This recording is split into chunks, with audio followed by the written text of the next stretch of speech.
2. Testing 1, 2.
Hi, Mikey.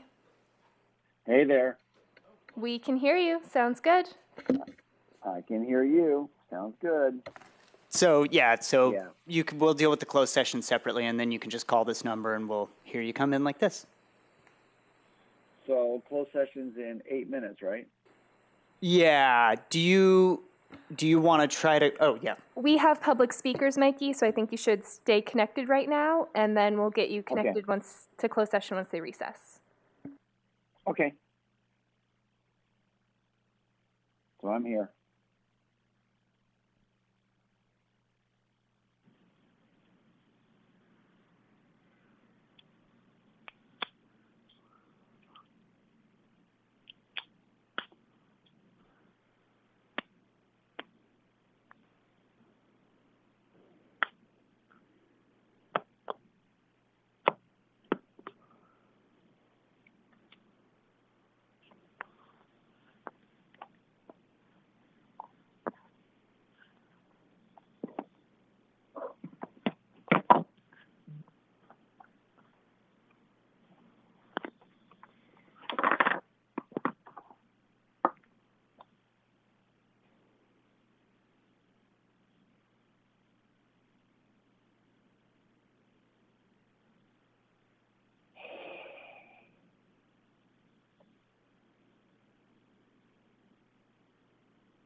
Hi, Mikey. We can hear you again.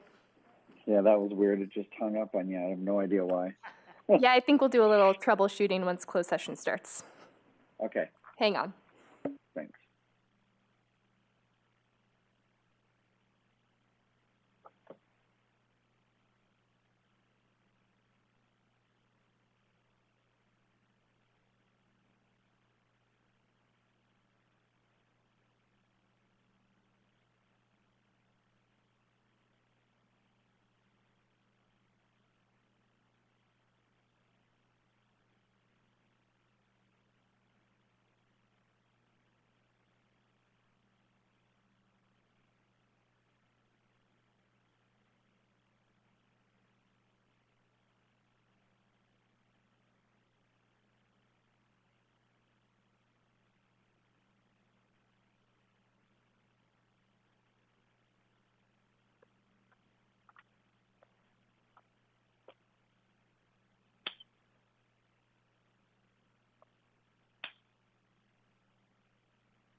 Know what to do. Perfect. If it's not on, I can't hear you. And neither. There are times when there's a very good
red lights on. Sure, when you talk, they can have it on.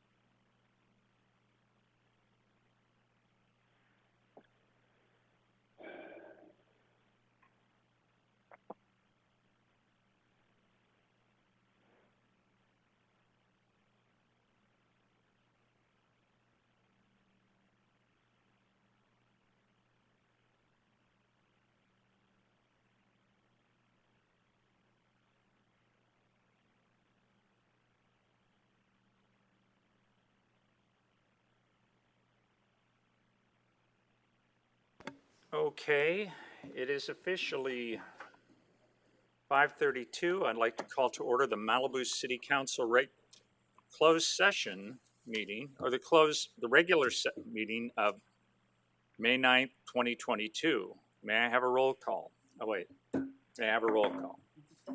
Councilmember Fair, Here. Councilmember Pearson, Here. Mayor Pro Tem Silverstein, Here. Mayor Grisanti. Here. You have a quorum. Okay. I see we have two public speakers, so I'm going to call Doug Stewart.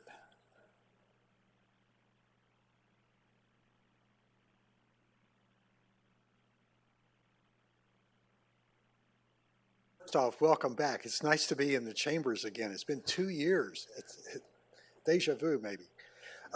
Anyway, I believe the closed session is going to cover something on Camp Kilpatrick. And I just wanted to make a couple of quick comments about it. First off, it's easy to say this is a juvenile camp. It's not. This is for people 18 to 25 years old that, absent the fact they committed some very serious crimes under age 18, they be in county or state prison. This is hardly a summer camp environment for people that are basically going to be or are already hardened criminals. I think it's important to realize what is supposed to be in a prison setting. It's about containing, controlling, and rehabilitating. I don't think you're going to see any of that in a summer camp environment like Camp Kilpatrick for these people. Now, granted, it's not necessarily about trying to protect the citizens of Malibu and the surrounding area and the residents. It's also about these inmates that are in there. If they don't have the proper setting to rehabilitate themselves or not get in more serious trouble by being loosely attended to, it serves no purpose for them either. So you have two victims out of all this. So where I'm going with this is, what do? The county said, we don't care what Malibu thinks. We don't care what the COGS think. We want to go ahead and do it, and they can't do anything about it. When you think about it, that's what they were telling us. You're not going to do anything about it, so we don't have to listen to you. Now, I'm not advocating that we sue or take a hard line. I think we have to pick and choose our battles carefully. And that's where I'm recommending in your closed session, where you'll be briefed far better than I am at this moment about what our options are and what the situation is. But this may be a moment to tell the county, we take our responsibility seriously, and you should listen to us. And you need to pay attention to us.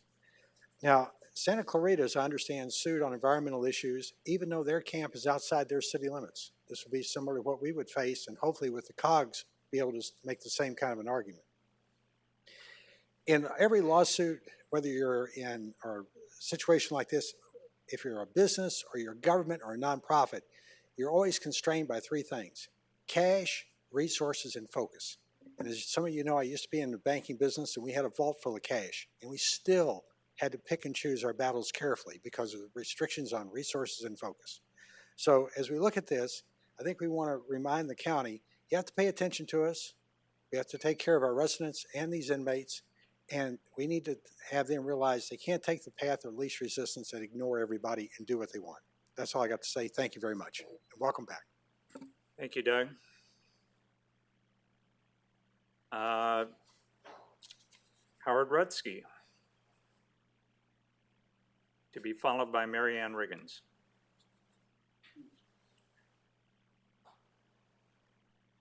Hello, deja vu, coming back here after so long.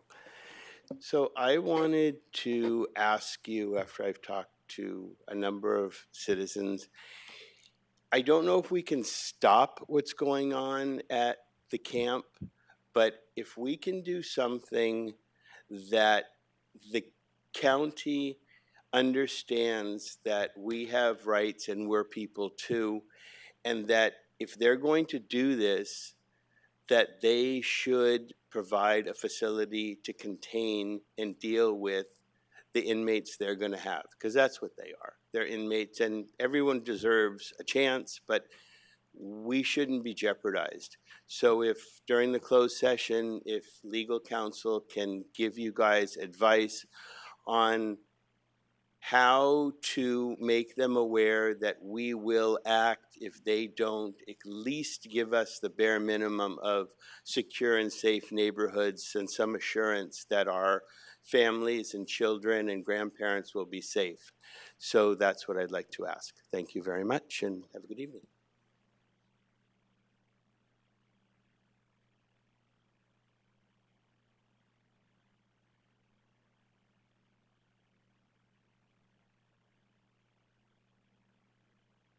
Hello, everyone. It's nice to see you back. I also wanted to speak on the public safety issue about the changes in the facility on Mulholland with regards to changing the types of people that are going to be housed there. I'm all for giving everybody every opportunity to go in a new, fresh direction, but we also need to take care of the residents in the surrounding areas and make sure that the facility is secure. I'm sure, 95% of the people there are going to serve their time and be just fine and take the opportunity to grow, but there's always an element that will take advantage of it. And we need to think about the people that will be coming to assist them in any easy leaving of the facility they might have, and what havoc they might cause on the neighborhood and the area around there in the process of doing that. I hate to be one of those NIMBY people, but the fact of the matter is there could be some very disreputable people coming on in the area, and they could cause havoc in the surrounding homes and neighborhoods. And our residents deserve to be protected. So that's the bottom line, is make this happen, but do it in a way that protects everyone, the residents and the people within the camp itself. Thank you.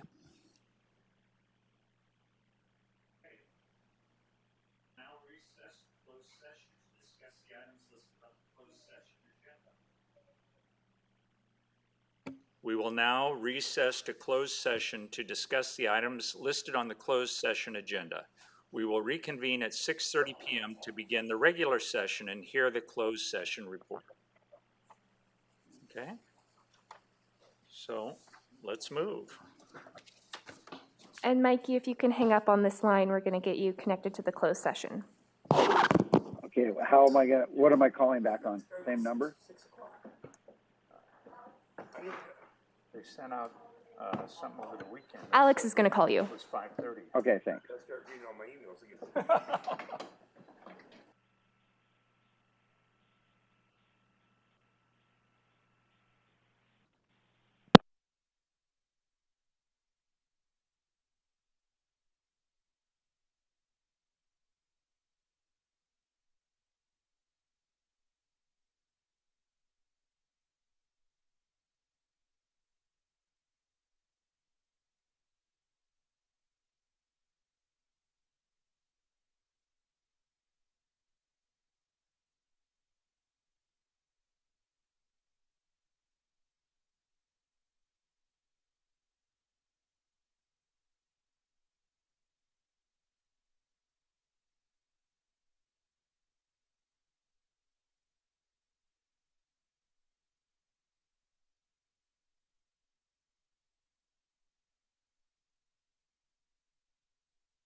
Okay, perfect. And yeah, just to let you know, it's going to be kind of different. We're going to do this week and next week, and then we'll be back on Zoom. Why? I don't know. It's just how it is, but we'll just go with it. Cool. No problem. Thank you. You too. All right. Bye.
Hi, Mikey. You're connected to the meeting. We'll be starting in just a minute.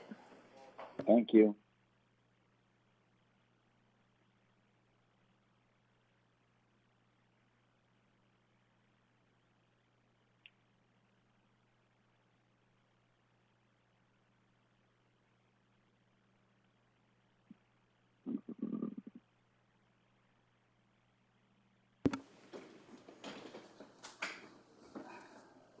I would like to call to order the Malibu City Council regular meeting of May the 9th, 2022. May I have a roll call? Councilmember Fair, Here. Councilmember Pearson, Here? Councilmember Euring, Here. Mayor Pro Tem Silverstein, Here. Mayor Grisanti. Here. You have a quorum. Dennis Robert Smith, will you lead us in the Pledge of Allegiance?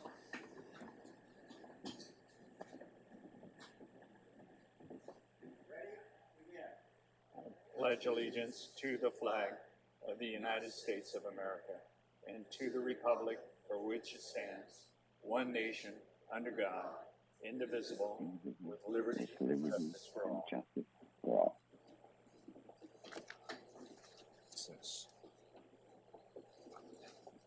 Okay. May I have a closed session report? Mayor Grisanti, members of the council, good evening. I'm going to let Mr. McClary handle the first few items of the closed session report. Yes, thank you, Mr. Cotty. The City Council did meet today with legal counsel Lindsay Puckett of the firm Stowe and Reeves to discuss two matters. The council did not take any action in closed session, and there is nothing to report out on that matter. Thank you. And Mayor Grisanti, on the third item involves a conference with your labor negotiator pursuant to Government Code Section 54957.6. The council also took no reportable actions on that item, although it is going to table item number 6. Is it 6A? They're going to table item 6A relating to the approval of an employment agreement with Mr. McClary at this time and bring that item back at your next or subsequent meeting. Some of the terms of the potential employment agreement need to be explored further. And that concludes my report.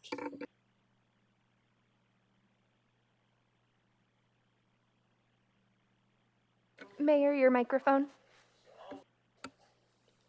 May I have an approval of the agenda? Move to approve the agenda. I'll second. I would like to make a modification to the agenda. I would like to shift the items 4A. I would like to hear item 1A and then hear 4A, 4B, and 4C so that we can get the heavy lifting done while Mikey, who is on the East Coast, is still awake because it's 3 hours later there. I would like to second that. There's no way I can stay up for a 6-hour meeting, so I would appreciate the accommodation. Okay. Any other discussion? All in favor? Or can I have a vote on that? A roll call, Kelsey?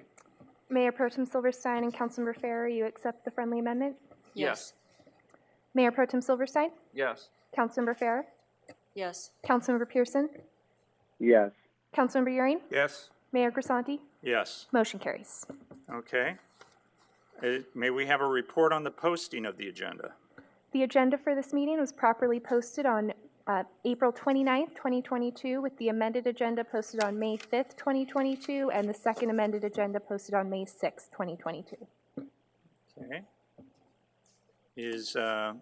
That brings us to item 1A, which is a presentation of a city tile to Oscar Mondragon for service to the city of Malibu. Is Mr. Mondragon in the room?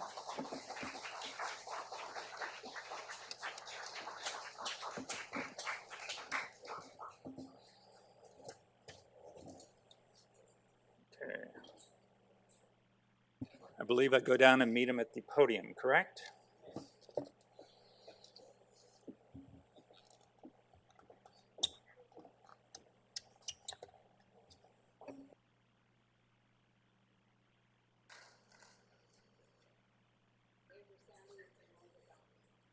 Mondragon.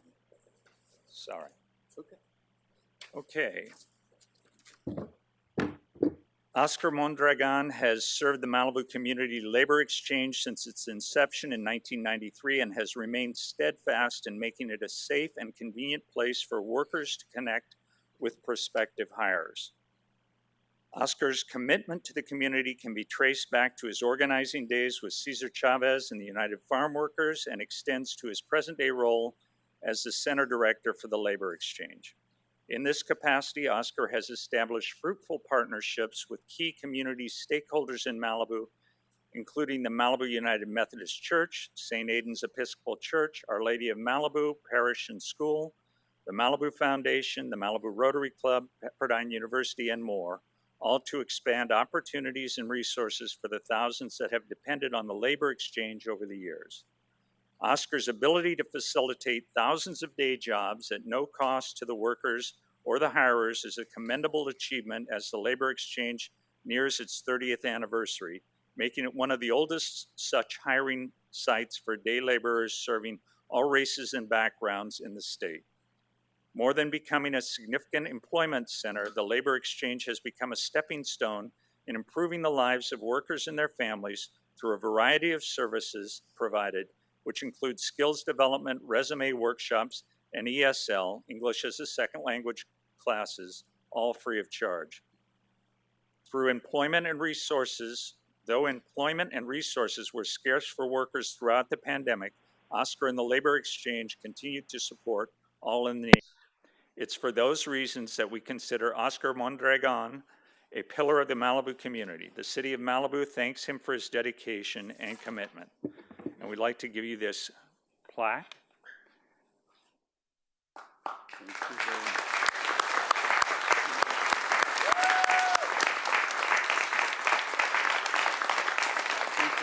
Thank you. Would you like to say something to the couple of words? Just a couple of words. Please.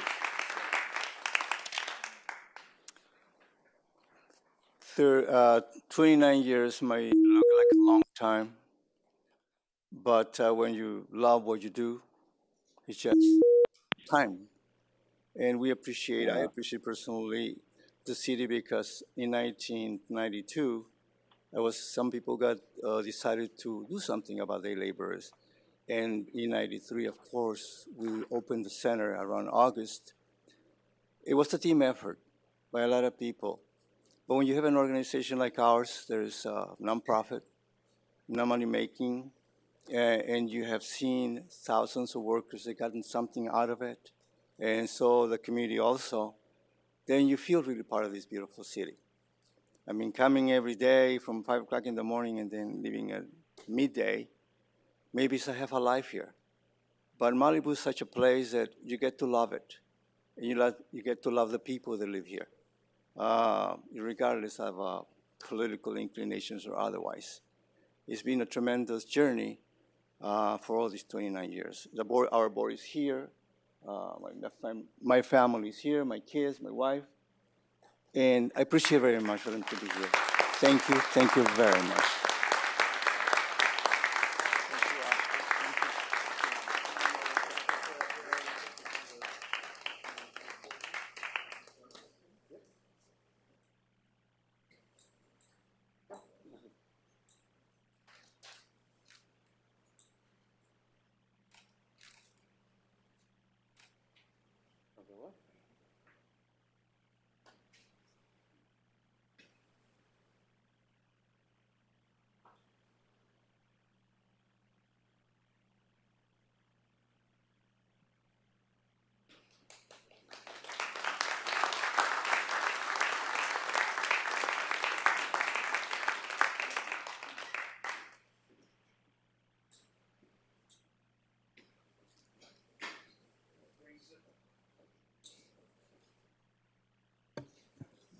That brings us to item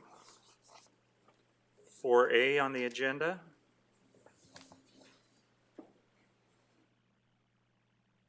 And this is the recommended action, adopt urgency ordinance number 499U, day use impound. Do we have any public speakers? Would you like to hear a staff report first, Mayor? Pardon me? Would you like to hear a staff report? Yes, please.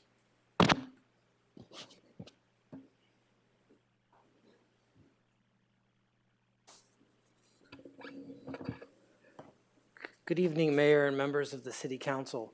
What you have before you this evening is a staff report that follows from the discussion that took place at the previous council meeting with regards to the ability to allow for an impound yard for this upcoming summer months. Included in your agenda packet there would be a draft of the urgency ordinance. And if it is also the council's wishes, I believe we could also look at an initiation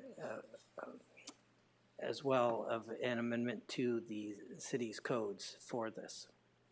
I or the city attorneys were available for any comments on this. Thank you, Richard. We ready for public speakers now? Okay, we're going to start with Chris Frost, followed by Josh Spiegel, followed by Doug Stewart, followed by Pamela Connolly-Ulick, and then Scott Dietrich.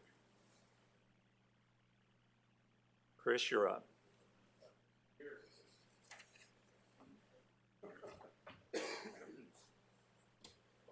Good evening. This subject has been moving around now for about a year and a half. I've personally been involved in it for the last 2.5 years. I've looked at every site that has had a possibility of working in Malibu, and this is what we've come to at this point. The subject has been misrepresented in social media. It's been misrepresented by the letters that have been sent around. And, you know, calling it, this isn't a salvage yard. It isn't really even a tow yard. It's a daytime drop site. And, you know,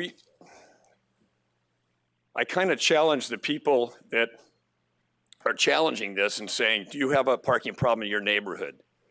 Because I'm quite sure that if you pull some of the people off Birdview and Cliffside who have already voiced their concern about whether or not we were going to have a drop site, they would have quite a different attitude towards this. We have problems in a lot of areas of Malibu during the summer. We will probably tow, if we have a place to take the cars during the day, we'll probably tow several thousand cars this summer. I don't know how many exactly, but it depends on the weather. We've looked at sites everywhere from City Hall to, the Equestrian Center, the high school, the underpass at Zuma Beach itself, a couple of the churches, one of the day schools. And we either don't have buy-in from the people that we have to go to, or the conditions are so onerous that signing a contract just wouldn't work. I feel that this has got to be done. We've got Memorial Day coming up in 3 weeks, and we're going to have safety problems this summer. And those safety problems equate out to the safety of not only the people that are visiting here, but the people that live here as well. Thank you.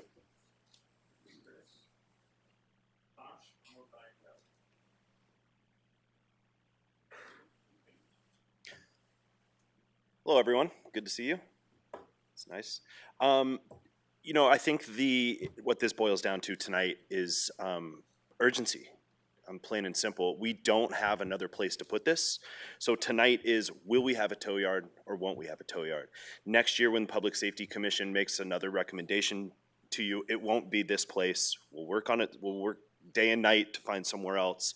So the question is, are we going to have a tow yard? Yes or no? It's tonight or it's not at all.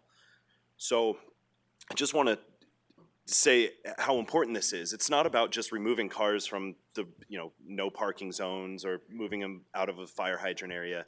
This is about a force multiplier for the sheriff's department, for deputies, for our VOPs, because if there's an accident on PCH and we need to clear that accident, our VOPs, our deputies are tied up during that time. The highway's tied up during that time, and we need to get these people on bigger and better things.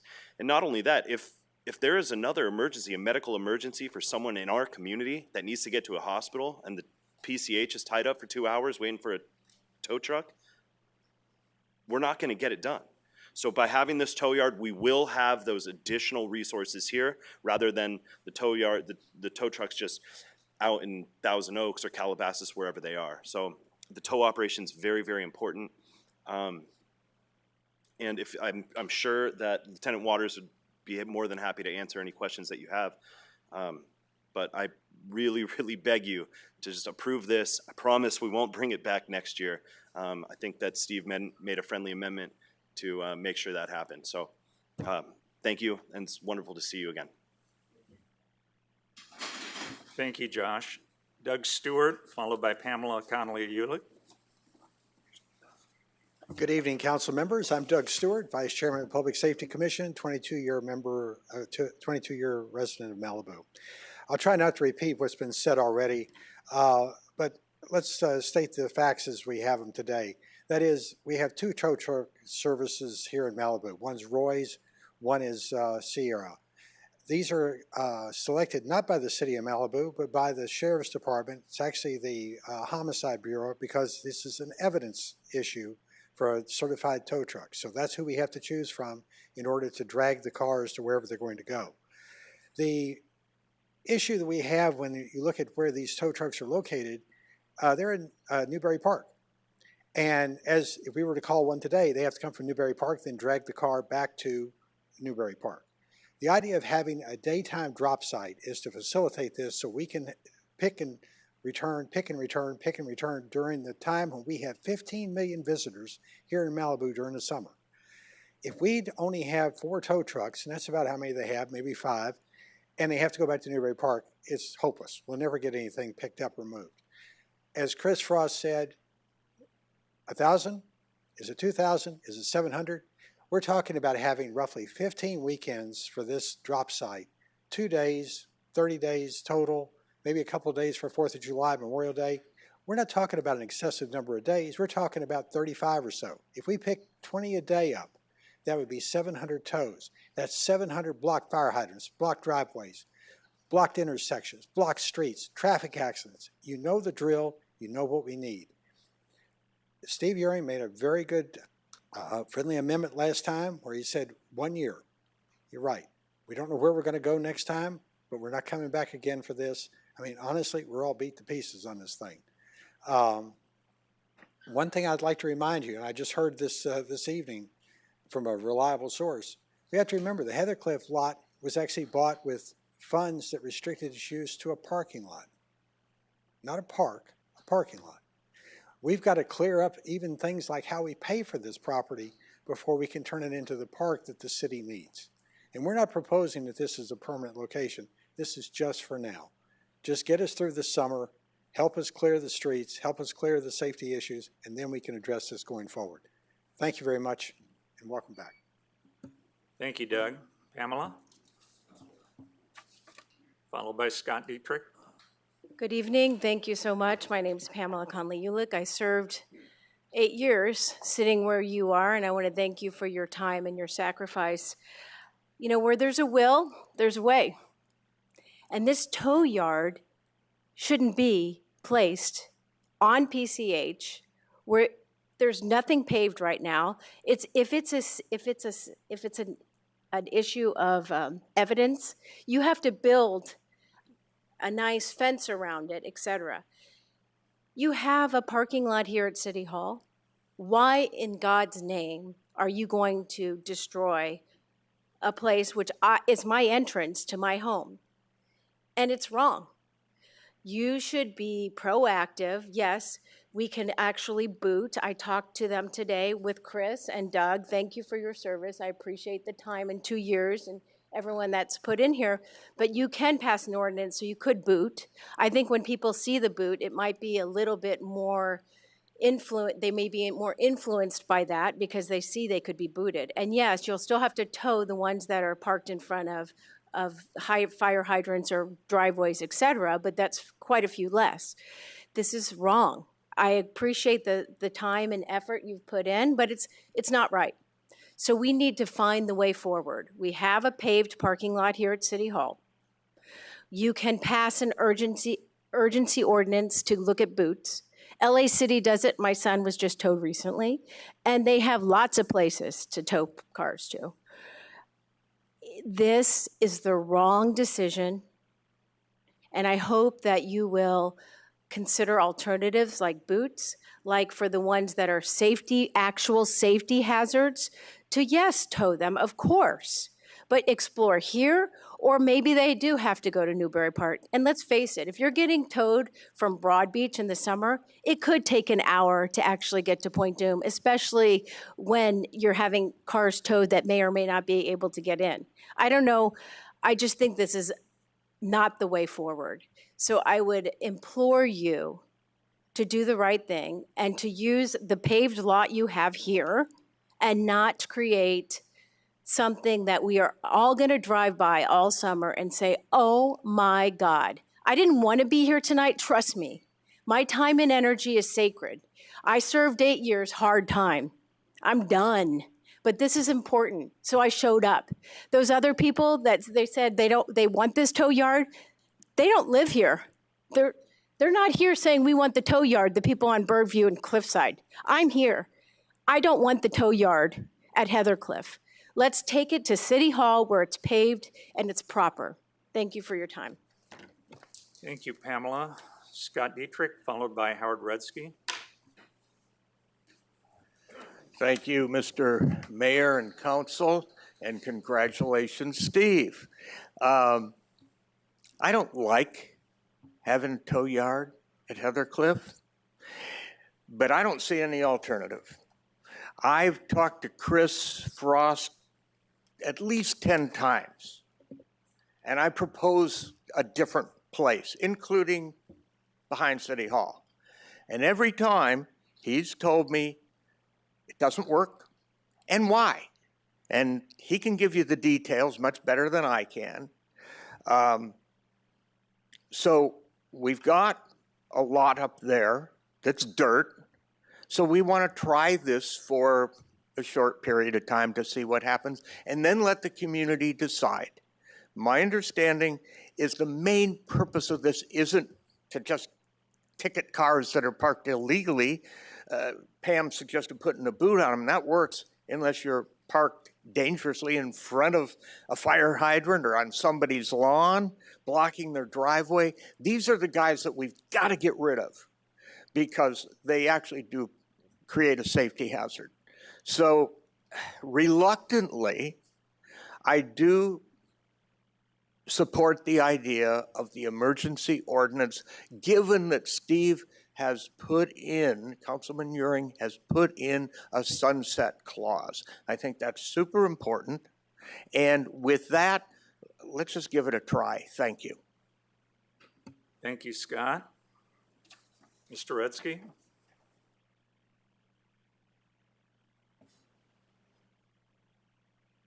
Hello again. Thank you for your service. I don't say this glibly. I know this isn't easy. But I don't know how many years and how many hours, and this is the only place. This thing was used with pipes and trucks and all kinds of things for quite a while after the fire, and nobody wants it. But I guarantee nobody wants to be stuck in Santa Monica or West Malibu and take 5 hours to get home and can't get home. And nobody wants that either. So this is it's the best of the worst. And as Steve said, or Mr. Euring, sorry, said that this is finite. 1 year, done. You know, next year, nobody's coming back asking for it. But on the 11th hour, with summer approaching, I think you got to do it. Thank you. Thank you. And I believe it comes back to the council. Who would like to go first? Well, I can go first. Karen? I live on Point Dume. It's sometimes the entrance to my home too. Sometimes I turn on Port's Head. Anybody who's read this item knows that what's been on social media is not correct. Whether that was deliberate or not, I don't know. Many areas were explored and found to be less feasible than this one. Let's just have a reminder. This is for the summer only. It's weekends only. It's daytime only. No cars stay there overnight. That's not what's been on social media. I can tell you that from the letters I've gotten from people. When I write back and let them know the facts, they're like, oh, wow, that's different. Never mind.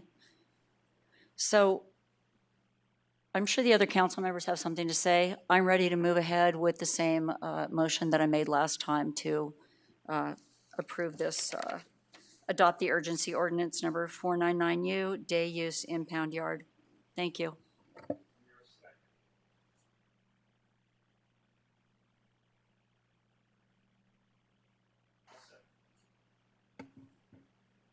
I'll second the motion for discussion.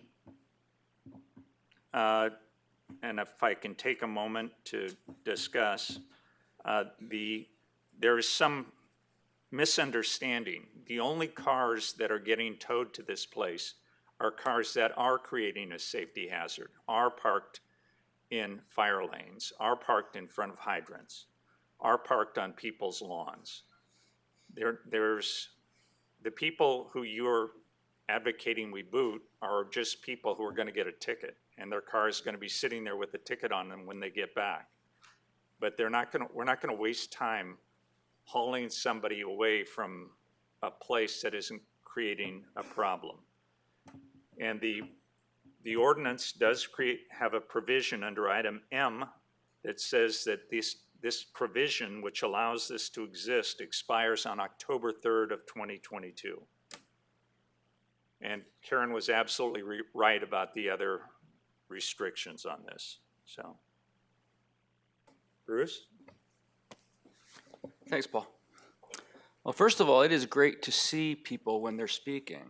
And it'd be great when we get back here permanently, but I'm hopeful that we can discuss again during maybe our next meeting or the meeting after that, showing people on Zoom so that we can actually see your faces when you're remote as well.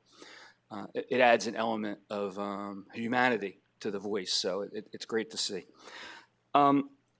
We just had a closed session meeting to talk about two different acts of the Board of Supervisors that were done over strong opposition of many Malibu residents. In fact, with respect to the last matter, the Esha camping, over 200 Malibu residents assembled in the course of a week and wrote in and called in, and Mr. Rutsky, I think, was one of the people lobbying people to call in and write in and speak. And then the Board of Supervisors just disregarded everything all of our residents said and approved what we were opposing, without even giving any explanation of why we might be wrong. They just said, well, we represent a lot of people, and okay, so we heard you. I think it is the height of hypocrisy for us to be approving something that all we've been hearing from, other than, for the most part, the people who are proposing this on the Public Safety Commission, but resident after resident who's complained about this, and we then just go ahead and approve something. I can't do that. I said that last meeting. Karen made the comment last time that somebody once said it's easy to round up a bunch of people to complain. It's a lot harder to get them to come and support. Well, again, we made the argument that we rounded up over 200 people to the Board of Supervisors, and they didn't listen to us. And I think we would have been insulted if they had just said to us, well, it's easy for you to all complain. There's lots and lots of people who support this, but we just don't hear from them.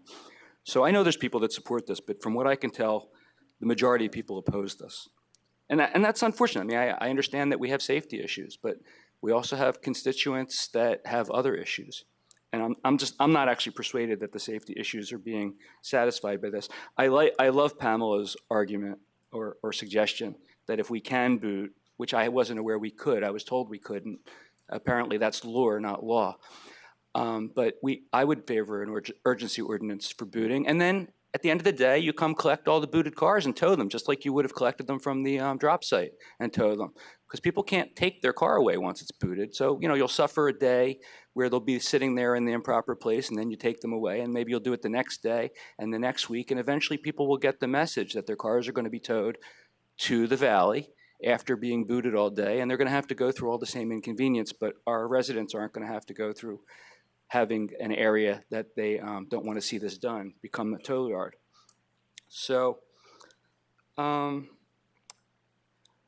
Steve, if you're going to support this, I would encourage you to alter the one-year sunset to be an absolute requirement that a year from now there must be a unanimous vote of City Council for this to occur again as a condition to the ordinance itself.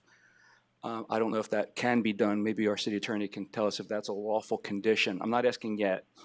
The other thing I'll say is, and I said this, I'm not going to repeat all the arguments I made last time, but I believe this is an improper use of the TUP. I believe this is an improper use of the urgency ordinance. I believe there are environmental issues with this. It may require CEQA.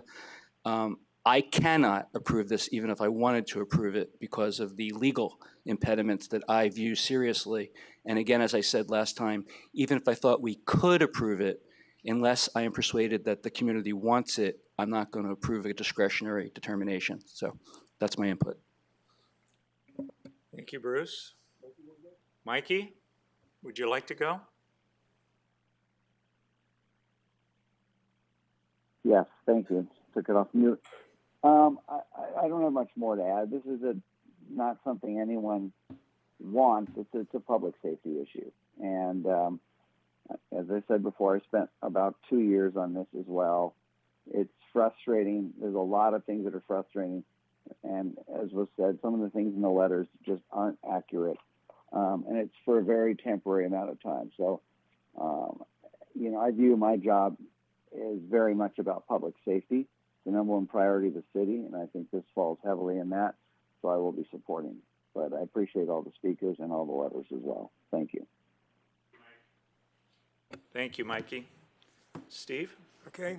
John, the suggestion that came from Bruce regarding changing the closeout, can we do that, or is that? Councilmember Ewing, we added that provision to ensure that it would end on October, I think it's October 3rd, 2022. Right. This is an urgency ordinance that you're finding that there is an immediate need to take action now. Okay. If you were to do this again in a year, it's difficult to make that same finding. Gotcha. So you'd have to bring back an ordinance, a follow-on ordinance to approve the same action to make it permanent as part of your code. Thank you. Let me ask one more question. The emergency ordinance needs 4 votes, I believe, correct? That is correct. It Okay. requires a 4/5 vote. So let's assume that 2 weeks into this, we look at what's going on and we say, this is a mess. How do we reverse that emergency ordinance? You'd ask to have that brought back, and you would vote to rescind it. 4 votes again? No, only 3 votes to rescind it. Does not Okay. require a majority, a 4/5 majority to rescind the ordinance. Okay, thank you. All right, when this first came up, I voted against it. And I voted against it because, one, I don't disagree. I mean, we bought the property. I try and take care of the environment.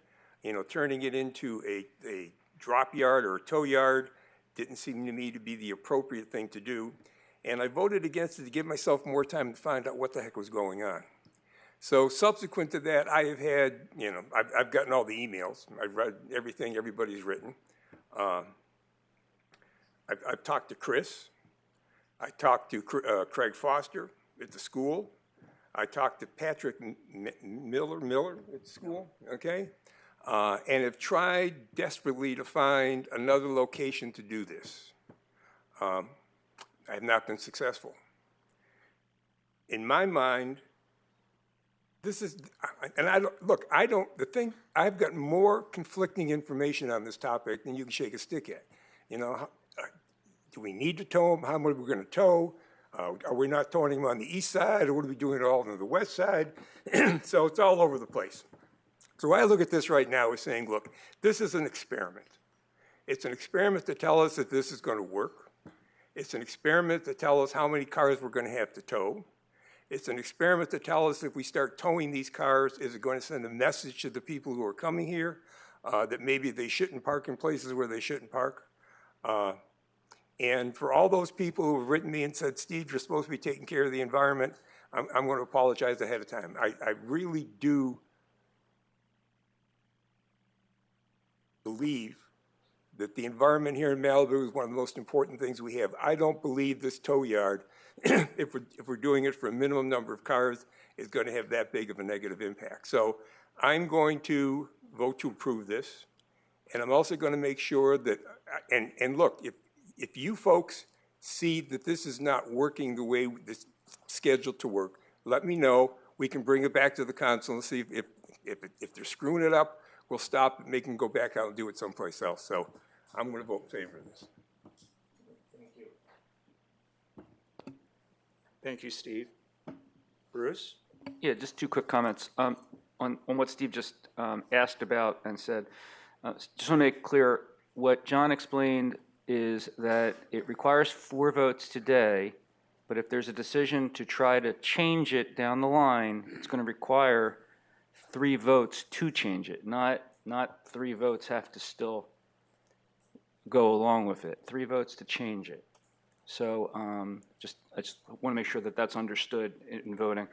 And I didn't hear an answer to my question about whether this can have a requirement in it that in order for there to be subsequent usage of this property for this purpose, that there must be unanimous consent of the city council in the future. Can that be done? Councilmember Silverstein, I'm not aware that that can be done. I'm sorry, could you say that again? Councilmember Silverstein, no, that cannot be done. It cannot. It requires a 4/5 vote for urgency ordinances. So it does not require a majority. You cannot require that there be a majority. No. My question is whether this can include a provision as an ordinance itself that requires a unanimous vote next time this same thing is proposed. No, I don't believe you can. I think the code specifically requires a 4/5 vote. I think you would be imposing something in your ordinance that would conflict with state law. Okay, thank you.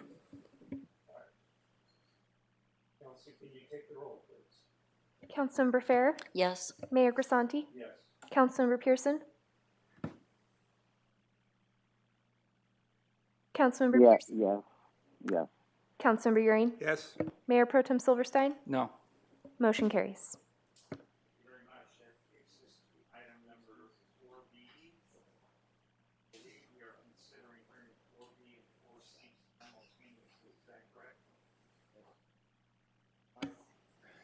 Yes, Mr. Mayor, that is correct.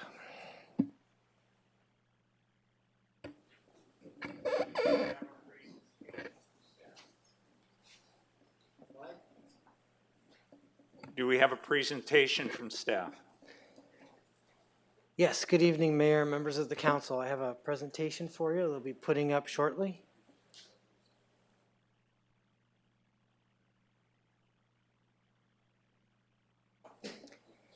Good evening. Before you this evening is the matter of an appeal of 2 coastal development permits. These permits are to essentially affect 3 properties along the western end of town, along Pacific Coast Highway. The 3 properties involved are 3386 and 3390 and 33398. Essentially, the project proposes taking the center lot there, 90, and splitting it in half and giving a portion of that lot to each of the 2 so that you'd have a single-family dwelling on each of those pieces of property.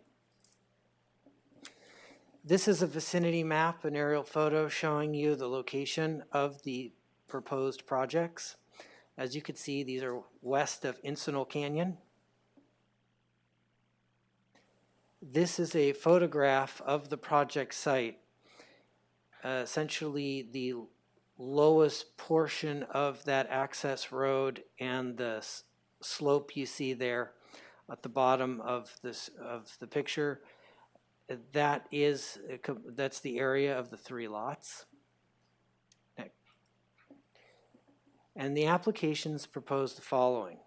So for the 1 coastal development permit, the proposal is for a single-family residence that is a total of 2,800 square feet. That includes both the garage and also the habitable area of the home. Included in this are retaining walls, hardscape and grading, a new wastewater treatment system. As you'll see in the pictures we show here in diagrams, there's a beachfront deck, side yard stairs, a swimming pool, along with its pool equipment, and then, as I mentioned, the lot line adjustment and lot merger as we are splitting that center lot and giving a portion to each property. What you have here are a list of the variances that are associated with this 1 house. There's a variance for height, a variance for construction on steep slopes, a variance for the 2/3 calculation, The area that this home would be developed on is considered and meets the definition of a coastal bluff. There's also a variance for reduced side yard setback.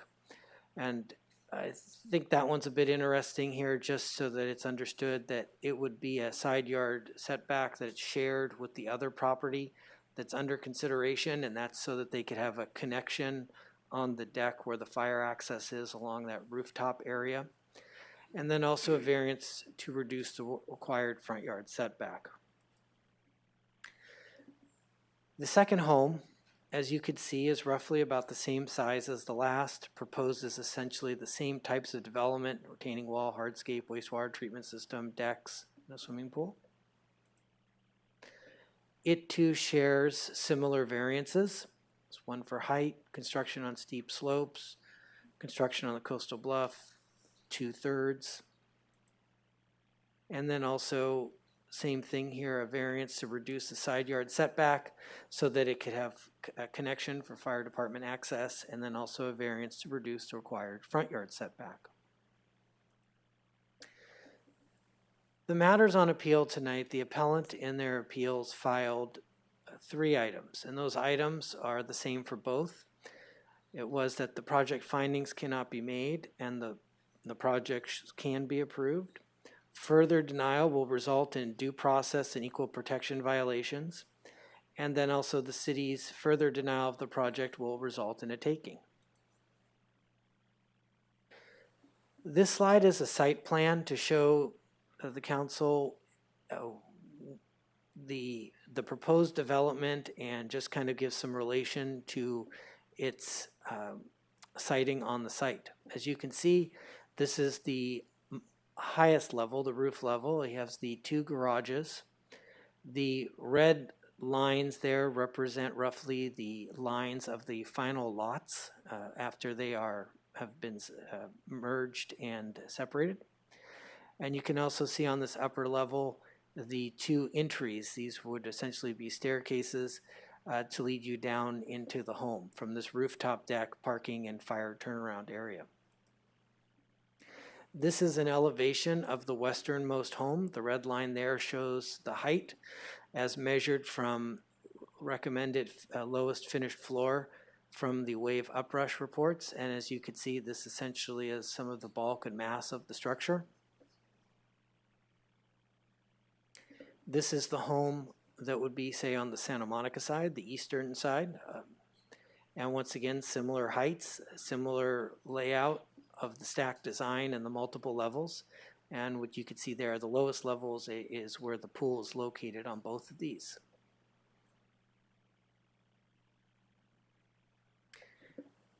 These are photographs showing the story poles for the 2 houses. As you can see, they're built right on the bluff. This would be if you were to, with your back standing at the ocean, turn towards your left for the westernmost property. These are some additional story pole photographs as taken from the one there on the left-hand side is from the beach area looking up at the property. And the other 2 on the right-hand side are looking at the project site from the access road. This is a view of the development from 2 neighboring properties. 33368 is a property located on the Santa Monica side, so this would be the east, and these are taken from areas that would be considered your primary view.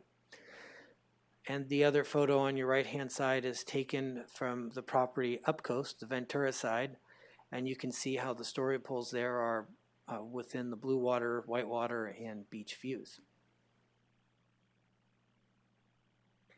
These are some additional photographs of the views and of the story poles as they are from properties up coast. Staff recommends the adoption of the 2 resolutions which would uphold the Planning Commission's determination denying the project, as no additional information could be found to change the Planning Commission's determinations. I'm available for any questions should you have any. Thank you. May we ask some technical questions now? Oh, disclosures, I'm sorry. Do you want to start?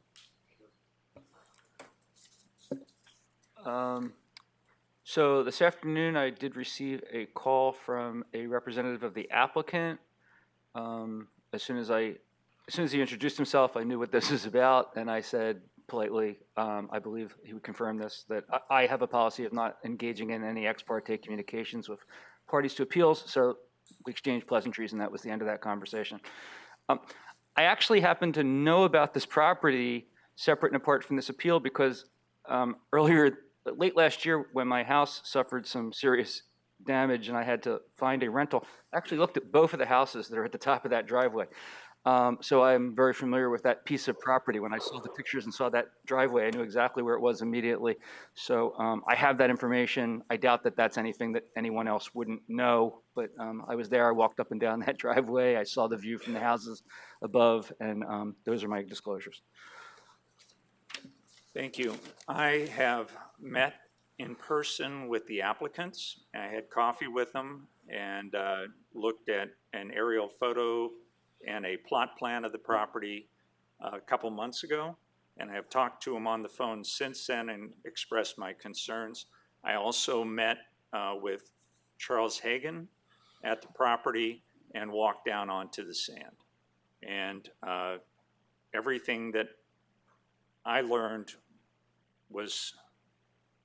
is encapsulated in the report. There was no surprises that weren't. I found some surprises in the report, but not in my visits to the property. Steve? Okay. Back in 2018, when I was on the Planning Commission, this project came up before us. We did not vote on it or anything, but I did get a chance to go look at the properties when the story poles were up, and so I got a perspective of that. I got a call today from Richard Weintraub. Again, and I asked him, what is wrong with the staff report? And the information he gave me, which was not included in the staff report, is that he suggests that, well, let me go back. One of the things in the staff report is that staff has asked him to redesign the project to try and reduce some of the mass. And he told me today they have produced a number of different versions which they submitted to staff to try and accomplish exactly that. And for some reason, staff has said that they didn't approve those versions. So that is not in the staff report, and I'll try and get more information on that when the discussion starts. Thank you. I had a telephone call with Richard Weintraub and Doug Burge and did not learn anything that's not in the staff report. Thank you. Okay. Any technical questions for staff? Hey, Paul, it's Mikey here. Mikey. I'm sorry, Mikey. It's all right. I'm hiding here in the dark. My disclosure is pretty much the same as Steve Ewing's. I was on the Planning Commission when this first came up in 2018, and I know the property and have been down there to inspect it. I also had a conversation with Richard Weintraub, and I did not learn anything that is not in the correspondence. That's it. Thank you, Mikey. Hey, Paul, I'm sorry, can I add something? Sure. In that phone call I just mentioned, I was told that the staff report is incorrect and not factual, but I am at this moment not sure in what regard.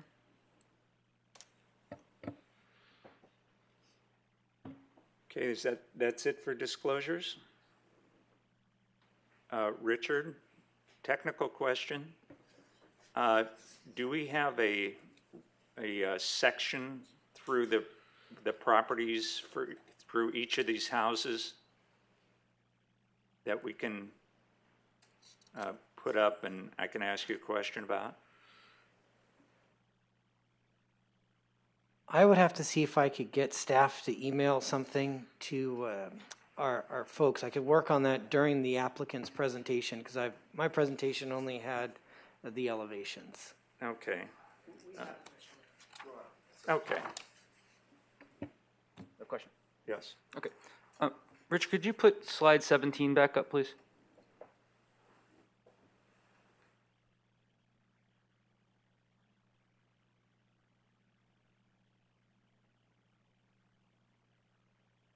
I thought I heard you say when you were discussing this that these photos would be from what we would call the primary view of the other homes.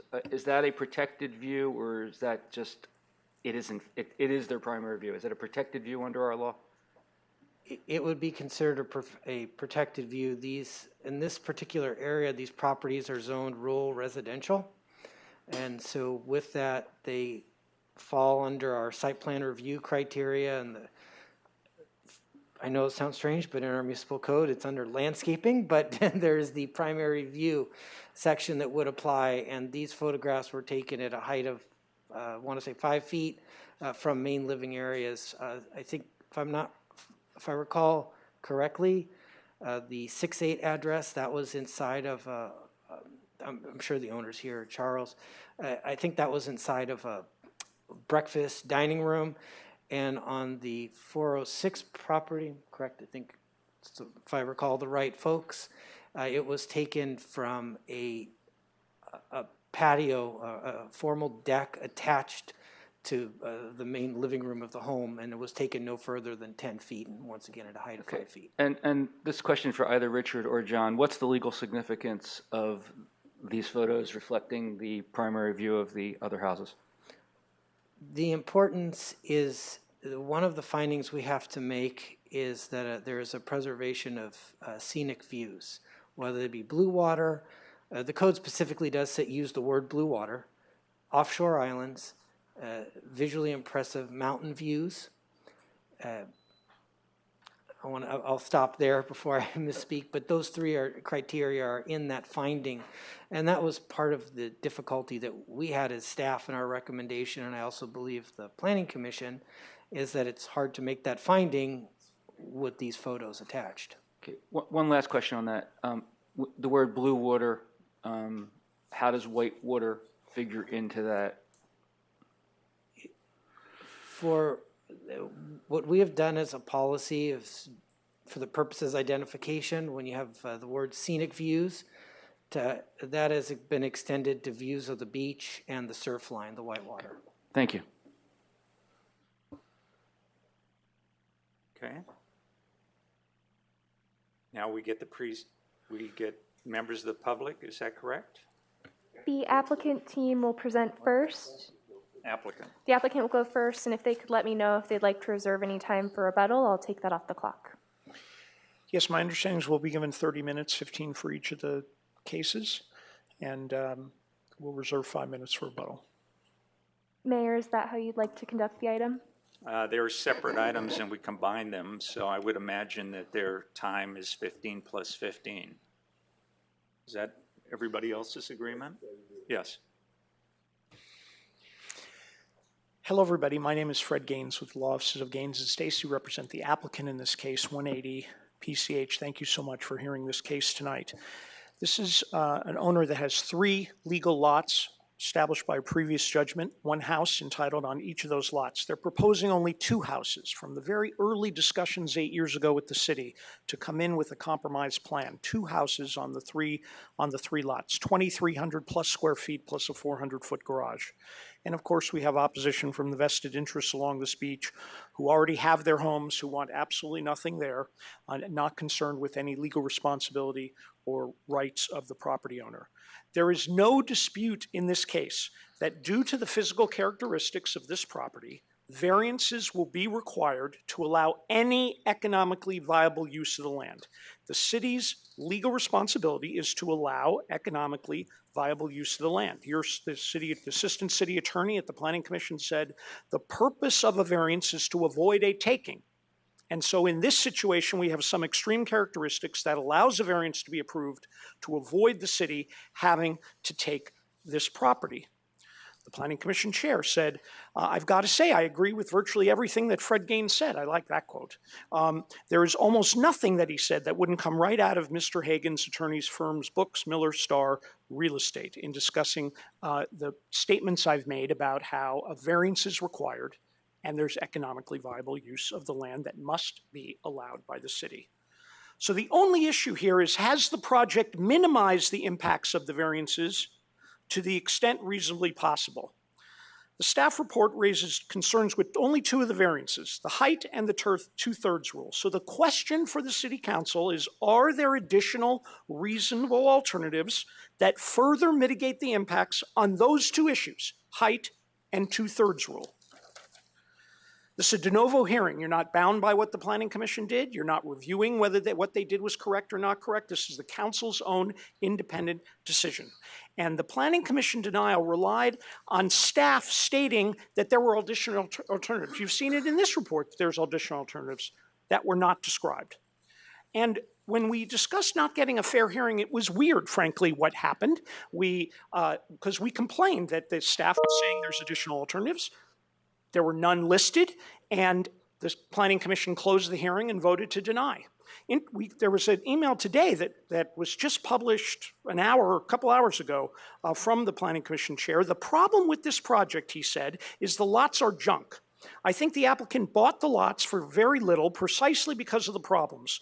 Burge did a good job given the constraints. Gaines made his usual competent argument, which is basically that you have to allow economically viable use of every lot. And while I agree with his argument, the project pushes the argument to the outer limits. And I just couldn't go there. My thinking is that if the city wanted to approve a project to avoid a taking, that's a decision that should be made by the council, not the commission. So it was a punt to you guys, and the punt lands here today. So the question is, what should these houses look like? It's not, can we just say no forever? It's what will they look like? You have to approve a use, variances are required, so what should they look like? Prior to the Planning Commission, staff identified one alternative, and that was get rid of the garages, have lifts out of a James Bond movie come up, and the cars would drive in and go down into the, go down in. So you know what?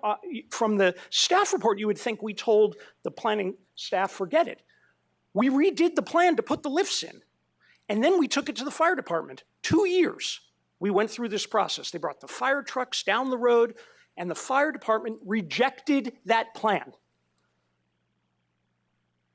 which, by the way, would require another variance for not having a parking garage. And other than that, there was no suggestion made, other than they should be smaller, smaller, smaller, smaller. The staff report gives you the impression that the applicant delayed and didn't work with staff. We got the staff report Thursday at after hours, after 5 p.m. We came today, we've handed out to you we pushed at every opportunity. We've handed you a list of all the contacts, of all the emails. I gave you a little sample of that attached to my letter, just the last 6 months of emails, requesting a hearing, requesting meetings, asking what it is that they wanted. And they claim that we didn't work with staff. We did the no garage. We hired Doug Burge to come in and do revised plans. You're about to see all the different plans. This staff report that you got today, I would think you would say, where is this information? That you're about to see. We've done further revisions on the massing. We took out a whole floor of interior space. Staff said they liked it better, but it still wasn't enough. This council needs to resolve this. What do you want to allow at this site? Because you have to allow houses, and they're going to require variances. With that, I'm going to turn it over to Mr. Schmitz to take you through the details. Thank you, Mr. Gaines. Good evening, council members. Don Schmitz on behalf of the applicants 180 PCH. It is really good to see you in person again. Can I see the next slide, please? And I'm going to try and wrap this up in 10 minutes time, which means you guys got to be quick on the button for the next slide. Oh, I have the clicker. Okay, now I'm embarrassed. So there's 5 variances, 3 the staff has recommended approval on. All 5 are unavoidable. 2 staff still has problems with. So let's walk through these quickly. First, there's a variance for construction on a coastal bluff. This is absolutely inevitable because the entire properties are coastal bluff.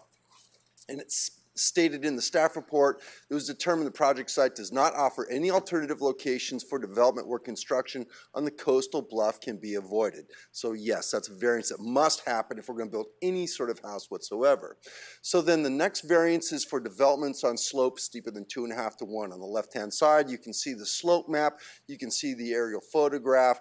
The property is essentially entirely steeper than the allowable limits, and the staff report recognizes that, and that was in front of the Planning Commission, says it does not offer any alternative locations where development, where steep slopes can be avoided. It is absolutely unavoidable.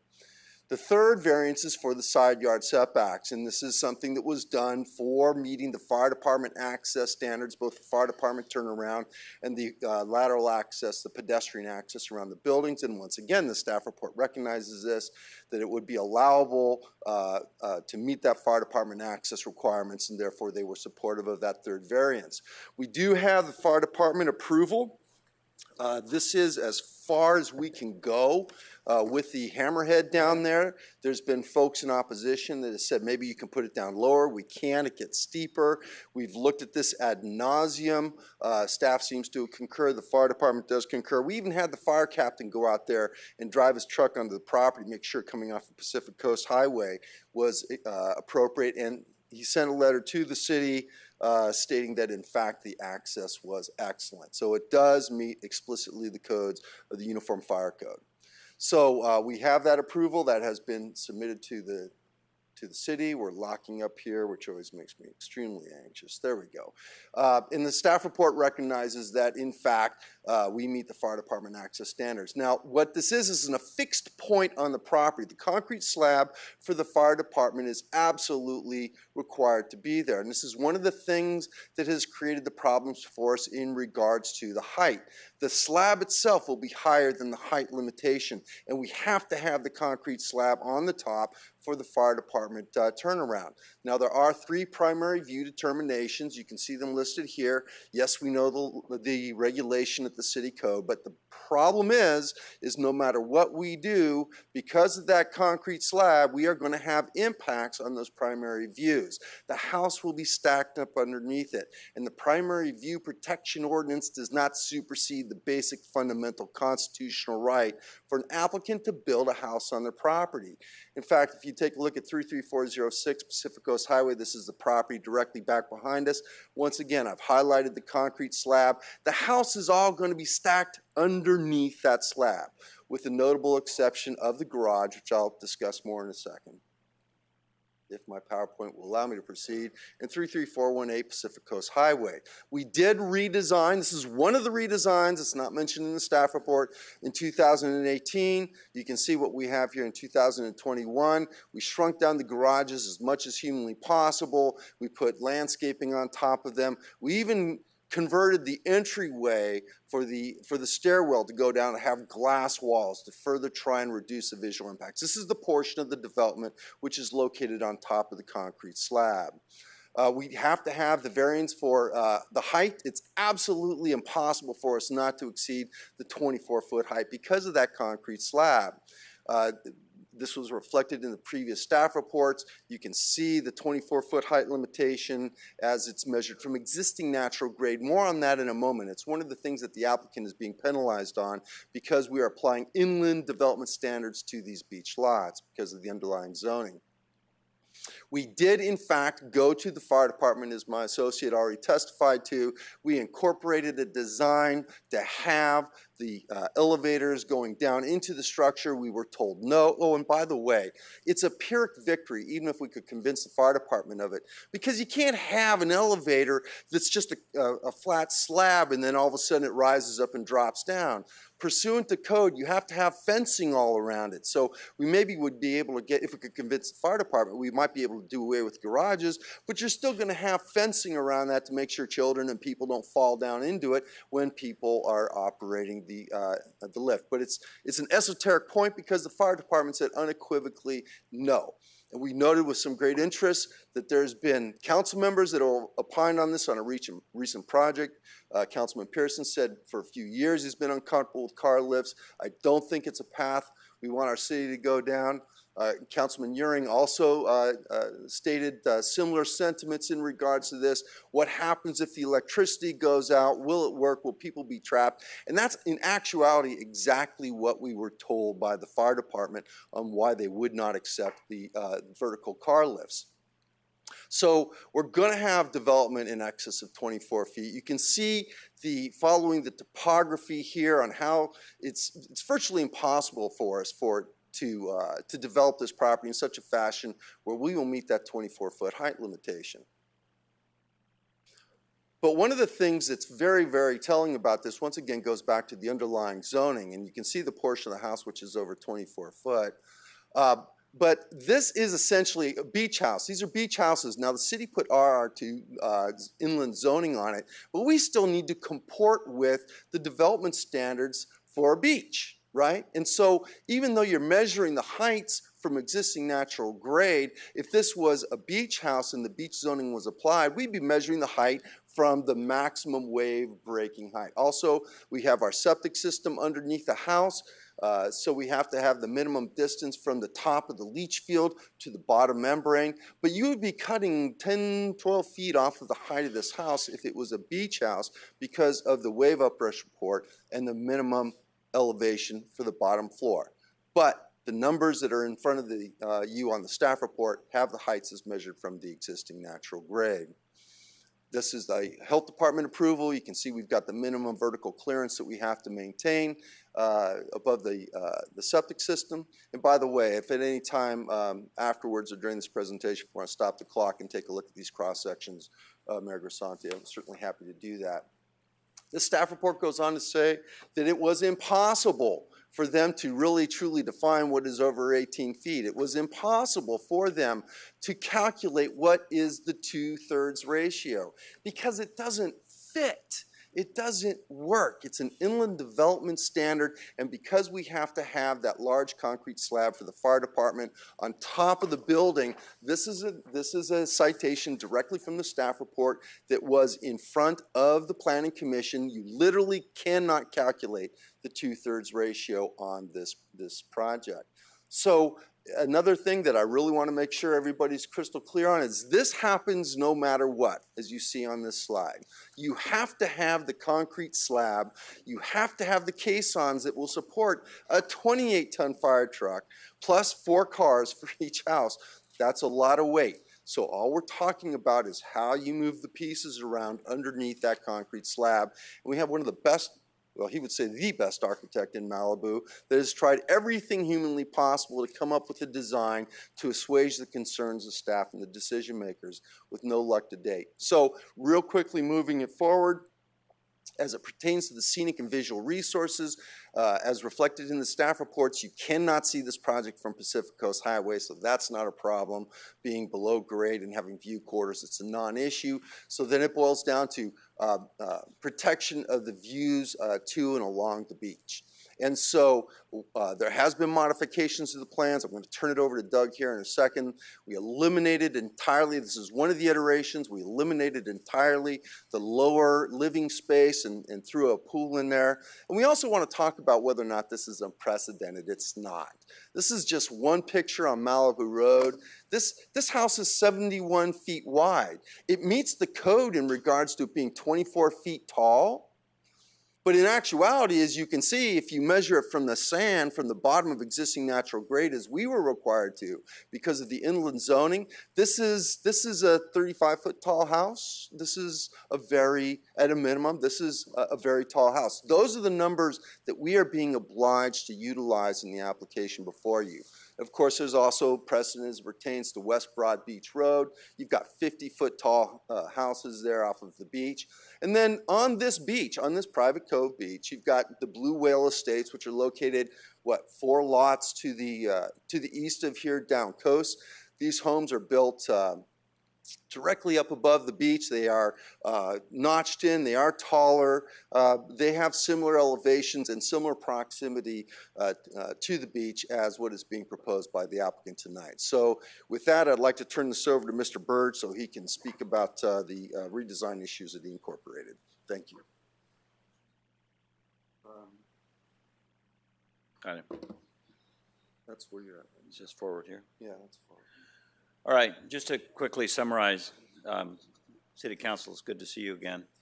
Planning staff, I know we've spent a lot of time on this over the years, and we spent a lot of time on this design. Again, just to summarize super quickly, is that the upper level has to be the parking deck, no other way around it. Tried the lifts, not going to work.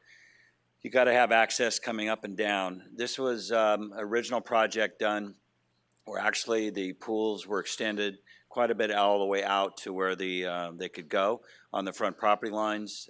We had actually done different versions. There was another version where the same parking deck, the same pool deck was pulled back, and the house had more curves on it, thinking that it was going to be better that way. Not necessarily, you could paint the house to a brown color. That would be very easy to do versus a white, which helps break the massing down. And then the more recent design that we're proposing actually pulled the pools all the way back, so they're not looming over the beach, as somebody has said before, and actually separating them with trees and landscaping in between, so they actually look like two houses. Again, in this rendering, it's also showing that the lower level, there's no massing there. I guess you could say there's no rooms. So it's really a two-story house. There's the parking deck up on top, and there is a living level on the upper level, and then there's bedrooms on this level. So it's no longer, I guess you could say, a three-story house. But as Don pointed out in a previous drawing, the columns and all of the pylons you would need to support the deck exist. So all you're doing is filling in between. And so we feel that the square footage is not anything on a massive level, remembering that you have to deduct the garage space from the 2,800, so you're really only talking about a 2,400 square foot house, which I don't consider to be a big house. But this is something that we've been working on for years. We have many versions. This is the latest version, and this is what we feel is the best version and something that needs to be seriously considered. Thank you.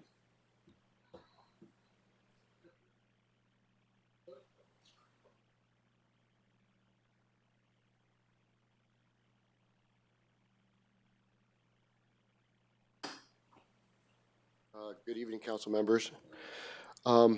Just to address Councilwoman Farrar's question earlier about what was incorrect in the staff report or what was missing.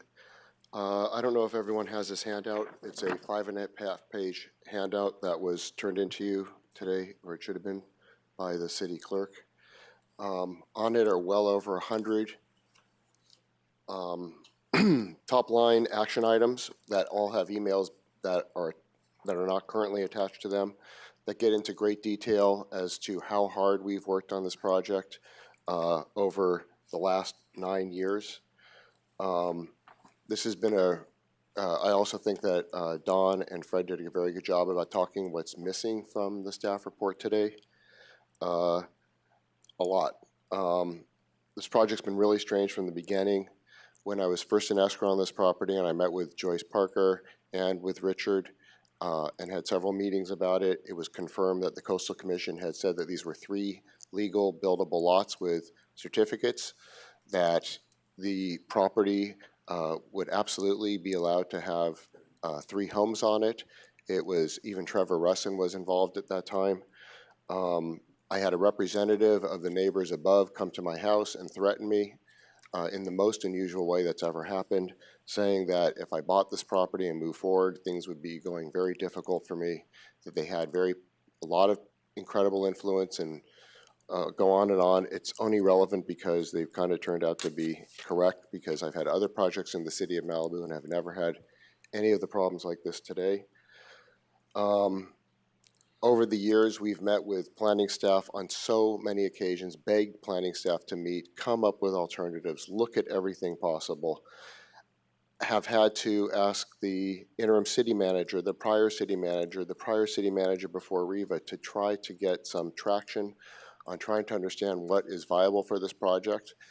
And we have been pretty much stonewalled the entire time by saying it's not our job to tell you. But no matter what, even if we suggested an 800 square foot houses, which we're not, which was suggested to us potentially, I was told that that still wouldn't necessarily lead to an approval. This was from the planning department. I'm open to any questions. I see that our time is limited to finish, so I'm going to turn this over to my partner, Hushman Sohaili. Thank you.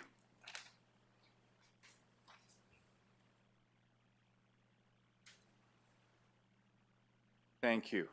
My name is Hushman Sohaili. I'm Richard's partner in this. I got involved in this solely to build my beach house.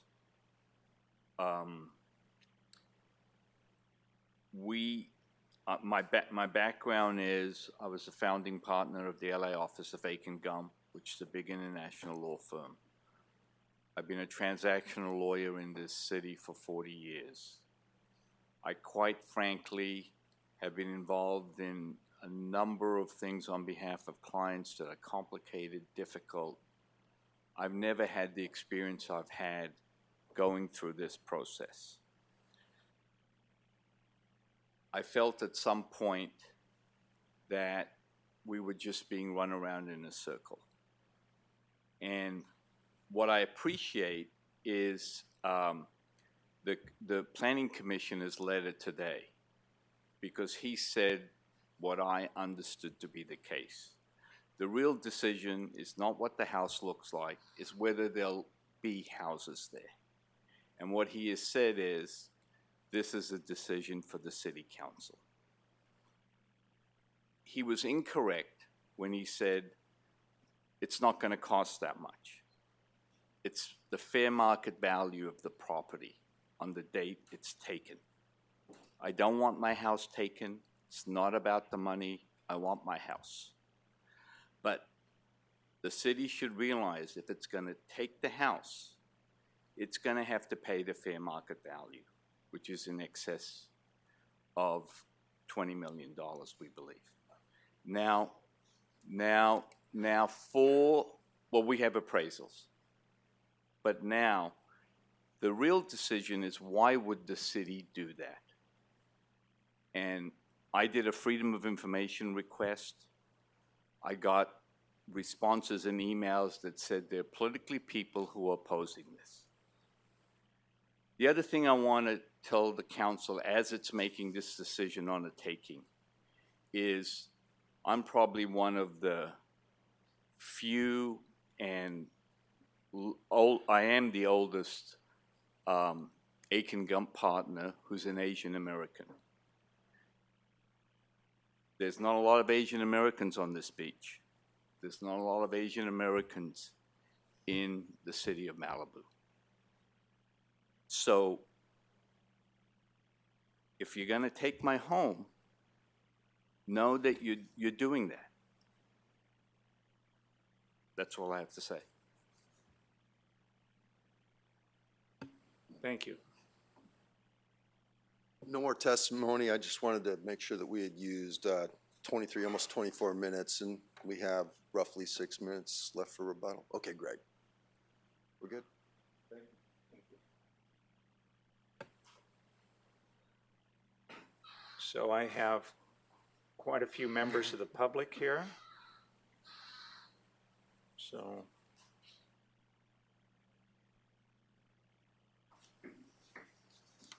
got the applicant pack, got the,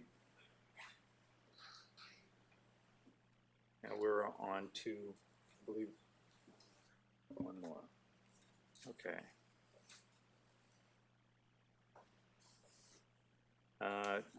David Rosen, I believe, is on the, this was the applicant, we already did these, I think.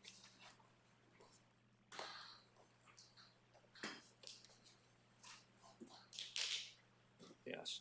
Is Tyler Cruz in the audience? Yes, sir. Oh, well, I screwed up, so we'll do David Rose and then we'll go to Tyler Cruz. I'm sorry, I'm out of order. Do you want me to go first? Or Tyler? Let's let Tyler go first. His was earlier on the pile. No.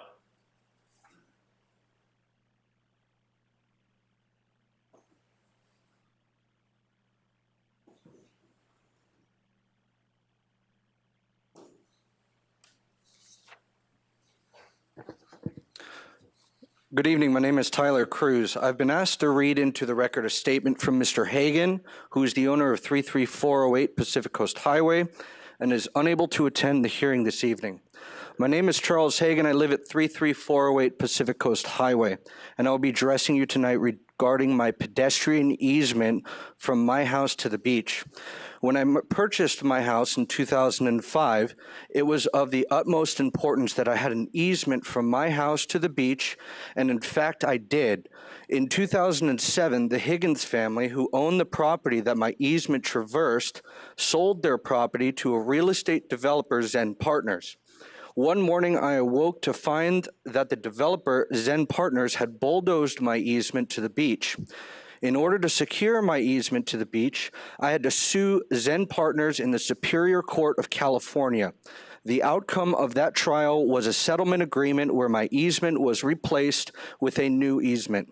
Although in a different location from where it originally was, I agreed to a one-time relocation of the easement if it is needed to be relocated based on the developer's plans, but only in a specific area, which was negotiated over a period of several months, as the relocation was very important and very specific, as well as the manner of notification should the easement be required to be located. In 2005, East West Bank foreclosed on Zen Partners. Prior to the foreclosure, they had executed a estoppel certificate recognizing the recorded easement agreement.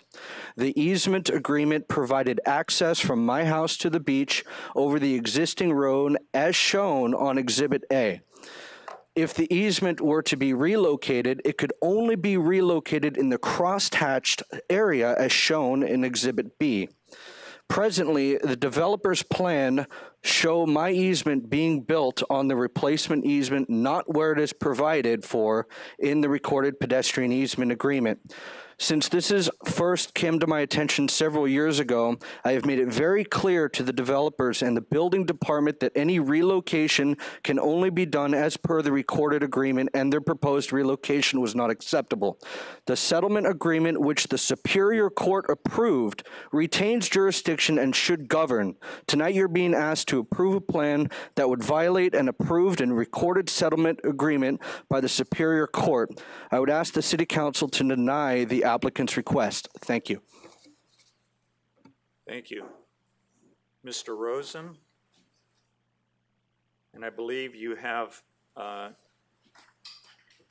Lloyd Saitman's in present. He's giving you some time. Is that He's correct? donated a minute to me, yes. And is he present? He is present, yes. Thank you. Okay. He has 4 minutes. And my name is David Rosen. I'm counsel for Mr. Saitman, who's the owner of the property above, 33406 PCH. You saw pictures of the view, how this is going to impact his view. First, big picture. We are dealing with a developer in the guise of a single-purpose LLC. And the one thing we can all agree upon is when these houses are built, that LLC is going to disappear, and they're all going to go to the winds. And the community is going to be left dealing with what's caused by this development. This developer is motivated by money, that's it. They're not motivated by bettering the community. They're not motivated by protecting the environment. They're motivated about making money. These are developers that are trying to game the system. They bought dead, unusable land for pennies on the dollar, and now they're trying to turn it into a multi-million-dollar set of homes. The developers are asking this commission, first the commission and now this council, to bend over backwards and allow them to develop something that doesn't even come close to complying with the existing rules. 7 serious variances is what they want. 7 opportunities to not follow the law. That's what they're asking for. This is about greed. And with that background, I want to make a few points. Number one, there is nothing unfair about denying the applications. When the developers bought this land, they knew they probably weren't going to be able to build on it. I submitted some materials, and attached to that as Exhibit A is an email between Mr. Sohaili, who we just heard from, and Mr. Weintraub, who we just heard from. And what they say to each other in this email in 2014 is, quote, the following: when East West sold it, they did not know if anyone could ever do anything with it because of the geological and the problems with easements. Richard got all of this cleaned up, so we bought as a distressed deal that had a lot of problems, and the price reflected it. They didn't buy property you can build on. They bought property you couldn't build on, and we're going to take a flyer at trying to be able to build on it, to try to convince this council to let them build on it so they can make money. That's what's happening here. They knew from the get-go they may not be able to do this. Why is that important? Because it's not a taking. This has nothing to do with taking. This isn't an existing property owner losing rights. This is somebody that took a flyer on undevelopable land. The United States Supreme Court, it's only a taking if, quote, you deny the property owner substantially all economic viable use of the land. That's the United States Supreme Court. California, the Ninth Circuit, quote, denial of the highest and best use does not constitute an unconstitutional taking of the property, end quote. They are not being denied the use of the property they bought. They could use the property. They can go down there. There are lots of people that would love that beachfront piece of property and to use it. But that doesn't mean you get to build houses on it. That's not what the law says. The property is worth exactly what it was worth when they bought it. Whatever undeveloped land is worth, and undevelopable land is worth. On top of that, you saw what it's doing to Mr. Saitman's view and the other neighbors' view. But ultimately, it's not about the neighbors. It's about the community. It's about the environment. It's about the Coastal Commission. It's about the laws that exist to protect these things. It's not about money for developers, and I urge you to affirm the decision of the Planning Commission. Thank you.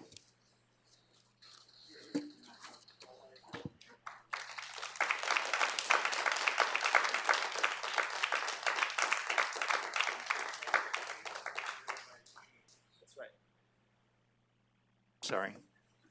Thank you. I think- James I'm is James. reading for Pamela. For Paula. Yeah, Paula's my mom. She didn't feel up to speaking tonight because my dad passed away last week. A Greek American on our beach for 34 years who passionately loved that beach and has 118 fruit trees and a tiny, hard to see 1,500 square foot house with a copper roof and dark blue walls, very discreet, economically viable. So my mom writes, my name is Paula Yankopoulos. My family and I own the property immediately adjacent to the lots and project being evaluated tonight.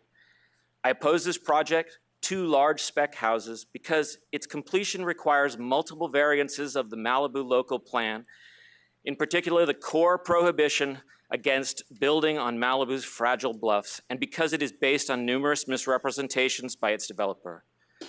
First, there is the fiction that the houses to be built rise only 43¼ feet, itself a violation of the allowed 18 feet. This ignores the fact that the 2 garage structures sit on top of the upper floors, raising the overall level by 10 feet. It ignores the existence of a 20+ foot tall open basement area containing the infrastructure, the pylons, and pillars without which the structures could not stand. In fact, the 2 houses would soar a total of 72½ feet above the sand level. Not only would they grossly violate the LCP height restriction, they would significantly interfere with the ocean views from the houses above, ours included, a view which is supposed to be protected by the Malibu City View Ordinance. Second, I am perplexed by the designation of the proposed houses as categorical exemption CEQA guidelines, since this implies the fiction that they would inflict no damage on the immediate environment. The plan is to build the 2 spec houses against and carved into a fragile Malibu bluff, one side of which has already collapsed due to a hard rain in 2017, and the broken illegal water pipe on this developer's property. The rest of the bluff would be damaged by the tremendous grading and construction requirements proposed. The bluff would then be completely covered by these massive cement structures, and the natural hillside would be blocked from the view of passersby on the beach. It is notable that the Coastal Commission tried to designate these very lots as an environmentally sensitive area in the year 2000, but was only overruled by a judge in a subsequent lawsuit because it was not the specific issue being decided at the time. Third, I have followed up on the claim that the oceanside border of the lots depends on the mean high tide line as established in 1951. But using 1951 as a benchmark is hopelessly out of date and irrelevant since the line is ambulatory and has moved landward as the sea level has risen and the shoreline has eroded in the past 70 plus years since. Thank you. That's all. Okay, thank you. Okay, we have Matthew Mark, followed by Pamela Conley-Ulick, followed by James George.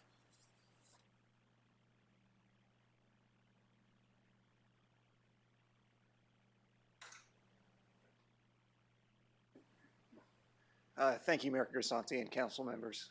I'm a resident, I live nearby, and I've looked at the project and frankly, it's an eyesore. I think it'll change the character of the beach in a negative way. There's not a lot of homes on the beach, like near where it's going to be located. And I think it's going to detract from the natural beauty of the beach. I can't really add much to the previous speakers, but those are my thoughts. Thank you. Thank you. Pamela Conley-Ulick, are you somewhere in the room? Okay. That takes us to Mr. James George.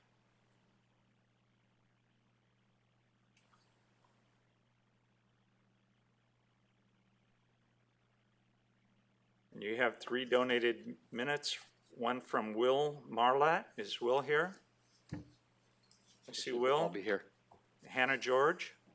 You see Hannah? And Janice George. Jason Stewart, I believe, has given me a minute. Here it is. It wasn't not attached. I'm sorry. Okay, I got it. I may not need all the time. If you don't use them, we'll just say thank you. As I will too.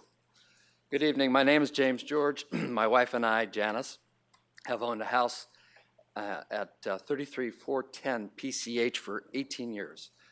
We're an adjacent property owner on the bluff behind the project in question. In the words of Chair Jennings last September, this project was just a bad plan as it was voted down 4-1 by planning. Yet it was allowed to come up on appeal to City Council as all the many building codes exceptions to the Malibu building codes were not allowed to be aired in front of planning at that time. This, quote, bad plan was resoundingly rejected by planning in September 2021 and remains largely unchanged today as the same, quote, bad plan. 180 PCH would have you believe that this bad plan can be rectified by merely addressing the two variances 18002, the height in excess of 18 feet, up to 43.25 feet, as we've heard from others that it's probably higher than that, and variance 18004, allowing for the portion of the building in excess of 18 feet to exceed 2/3 in the area below the 18 feet. It cannot. There are at least 5 other variances that are significant and valid. The project could easily and legally be rejected for any of the 7. It requires 10 pounds of variances in a 5-pound bag. These deal with fire code violations, property easement violations, and view restrictions. My wife and I have a title deeded easements to the beach, as does Mr. Saitman and Mr. Hagan, whom you've received correspondence from and have heard speak. These will be defended vigorously on just this, not on just this one property issue. Others will follow, and this is going to be much more contested here than just appealing the denial of these 2 variances. Second point, granting this appeal would overrule reams of statistical evidence and well-reasoned arguments by the planning gathered over a 6-year period as presented in the staff report last fall that created planning's 4-1 denial. That report was something like 150 pages in 2 sections and dealt with all the variances and the harms that result from their allowance. This does not include the 9 pages that was on the website today.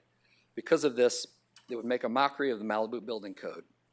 After all, if a project this flawed can be approved with all the overwhelming empirical evidence against it, what can be approved?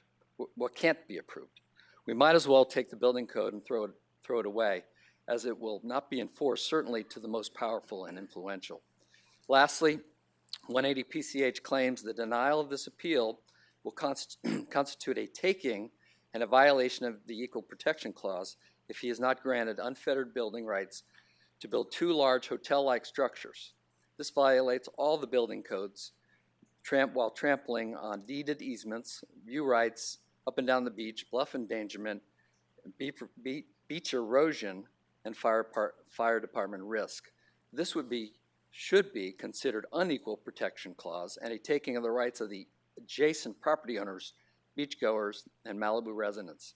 I believe 180 PCH believes they are special, as they met with Mr. Saitman and basically said, we don't care about your easements, we're going to design what we want without regard to property rights of those around us, all in the name of profit. This is a special privilege that was cited in the city's own rebuttal to this appeal online. Mr. Saitman and most of those opposed to this are not anti-development. He runs an electrical contracting firm, which he runs, and he just opposes unfettered, unprecedented development. The city doesn't have to reinvent the building code, as some folks at 180 PCH would have you believe. It doesn't qualify as a taking, as the developer has been given numerous options to downsize this project. This blatant disregard for the rights of the adjacent residents, for the rights of the residents of Malibu to regulate invasive and irresponsible building is a prelude to what's to come if this plan is allowed to, is approved by the city. If the city can't uphold its own building codes, who will? We ask that you support the recommendations of your able and hardworking planning commission. We ask that you protect the impacted residents by enforcing the existing code and standing on that code. We ask that you protect the future of Malibu for its residents from this type of development. If you would do this, we will applaud you. Thank you for your time.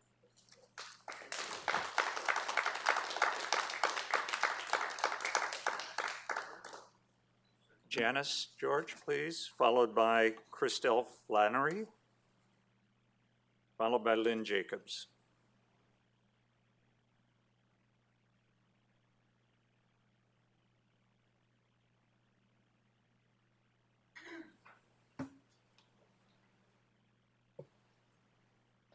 Good evening. My name is Janice George. I live at 33410 Pacific Coast Highway.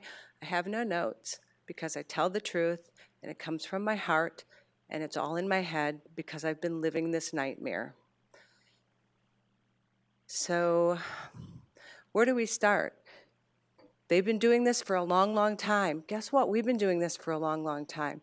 They've got tons of money. Then they're trying to make more money. They want to recoup their money. But what about us? We've been having to defend ourselves for these past 6 years. We've been having to hire lawyers, hire people to look at things, surveyors, all the money that all of us around this property have spent. Not even counting, just the people on the beach, what we've spent. We're not going to recoup anything. We're not going to recoup any of this money that we've spent to defend ourselves against someone who just came in and said, hey, look at this cheap piece of property that's not buildable. What can I do? The people before them that owned Panda Express, the Changs, they looked at that property for 2 years and had a negotiation with the bank, East West Bank, that they could look at it for 2 years. They couldn't figure out how to build on it, and they gave it back to the bank. And then the bank found these people, and they found the Malibu Planning Commission and the council, and now it's in your laps. They knew they couldn't do this.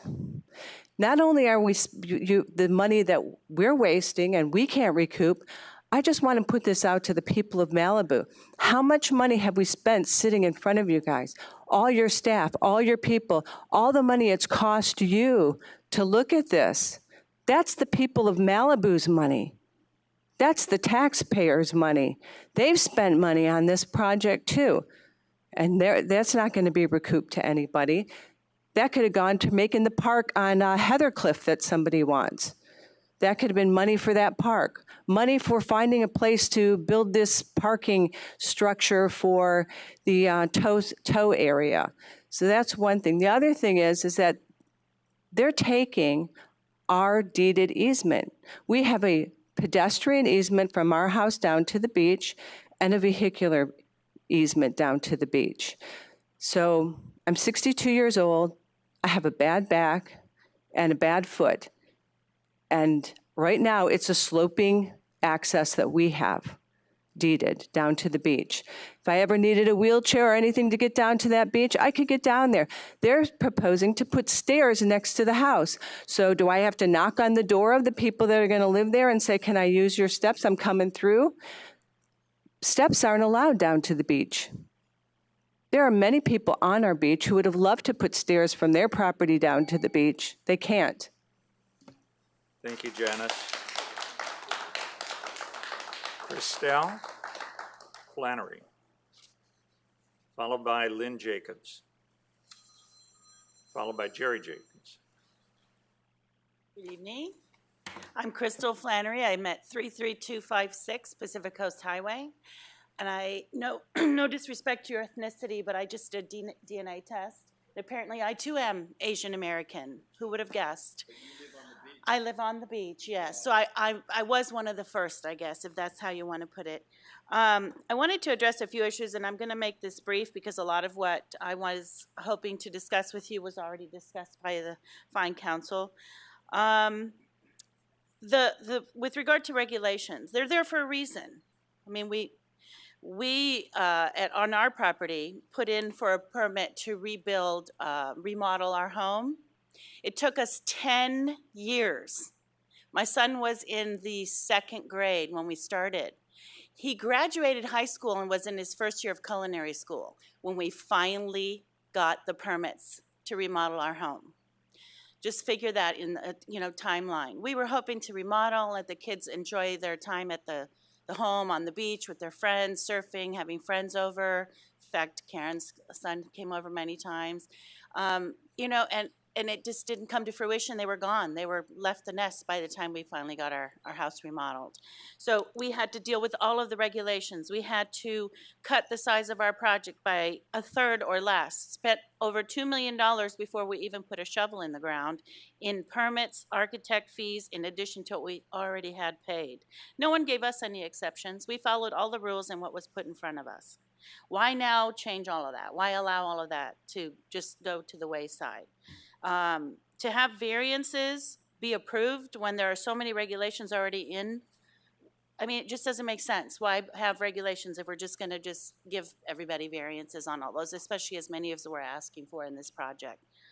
And then, if the property that they're talking about is worth $20 million as it stands today, I wanted to thank them because that really increased the value of my property in the last 5 minutes, which is unbelievable. So thank you for that.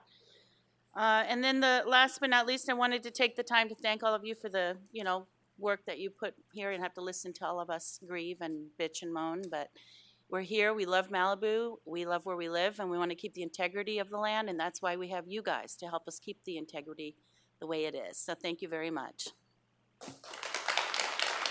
Thank you, Crystal.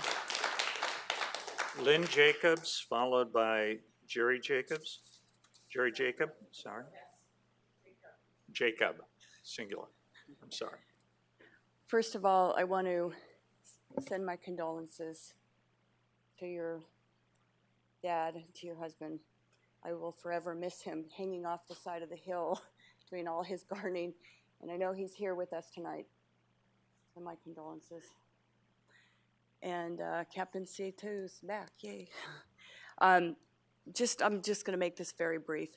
5 times or more it's been denied. Totally adamantly oppose this project. And I know that you have received several emails from people that are not attending tonight that they would have liked to, or they just, schedules weren't on their calendars. That's pretty much it.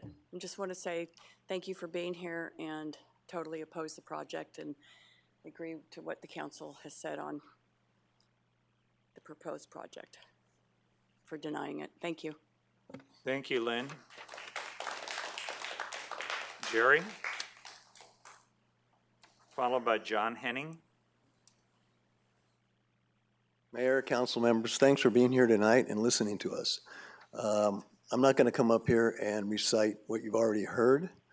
I think it's clear. I have one question for you, council members. Are you able to share with us the emails that you have received in the last week from people opposing this project?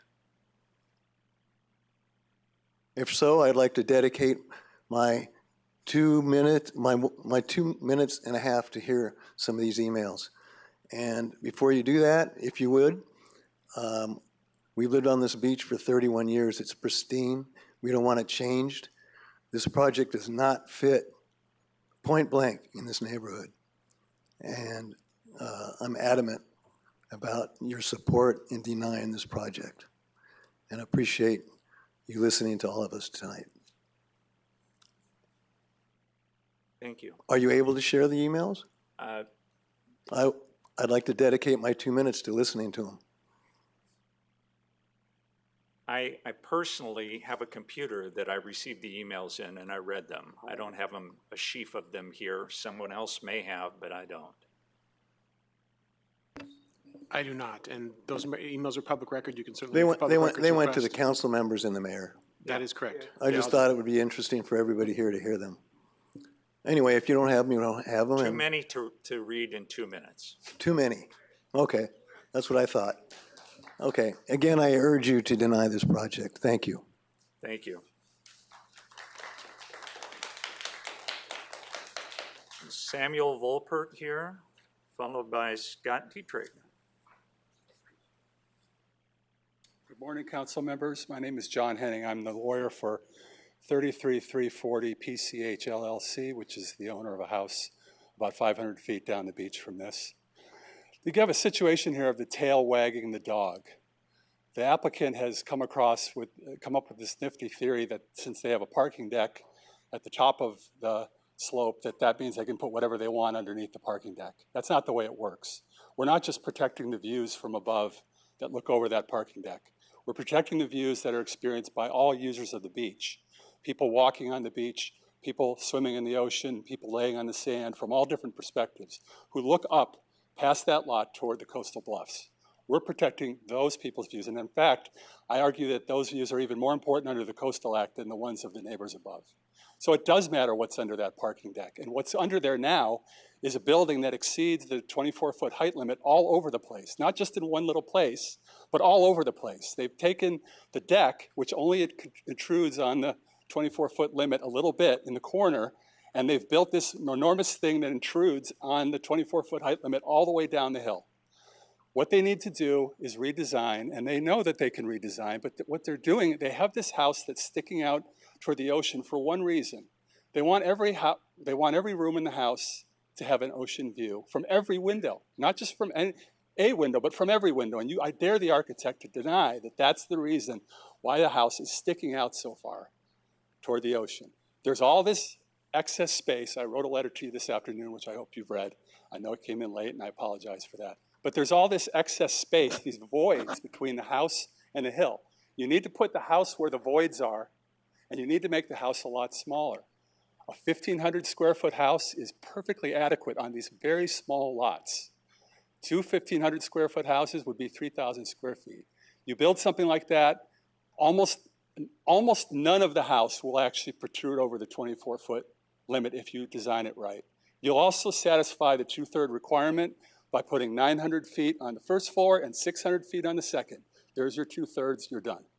They've made something that's very simple, very complicated, because they want every square foot that they can possibly get. For 8 years, they've been proposing a maxed out house. They don't have a constitutional right to a maxed out house. They have a constitutional right to a house, perhaps, but not to the largest possible house, the house that protrudes further out into the water than any other possible alternative could be. They don't have a right to that. And they need to go back to the drawing board. They know they do, but they think that they can threaten you with a takings lawsuit. Don't be bamboozled. Just grant the appeal, and they'll redesign the house. Thank you very much. Thank you. Is Mr. Volpert here somewhere? And then, okay, Scott Dietrich, followed by I Mr. thought Volpert. you said I was up next, Mr. Mayor. I don't have a horse in this race. I live in eastern Malibu. And I wasn't intending on speaking, but when I saw slide 17 showing the story poles, I was blown away. That's insulting. If we're going to have any view protection at all in this city, this project has to be denied. I mean, that's taken their view completely. And what would you be doing but establishing a precedent for other giant houses? In terms of economic viability, that's something I can speak on. That if the fire department requires this big platform up top, that's not the city requiring it. You're not responsible for what the fire department may or may not require. And if the fire department is undermining the so-called economic viability, too bad. And what is economic viability? Does that mean you have to have a house of a certain size? The previous speaker said, well, you could have a 1,500 square foot. Well, you could have an 800 square foot house. I lived in one, and you know, it was fine. It's kind of small. There is no guarantee of size. And what it looks like to me from the outside is they bought a pig and they're painting it to make it look like a unicorn, but it's not. So please deny this thing. Thank you, Scott. Mr. Volpert.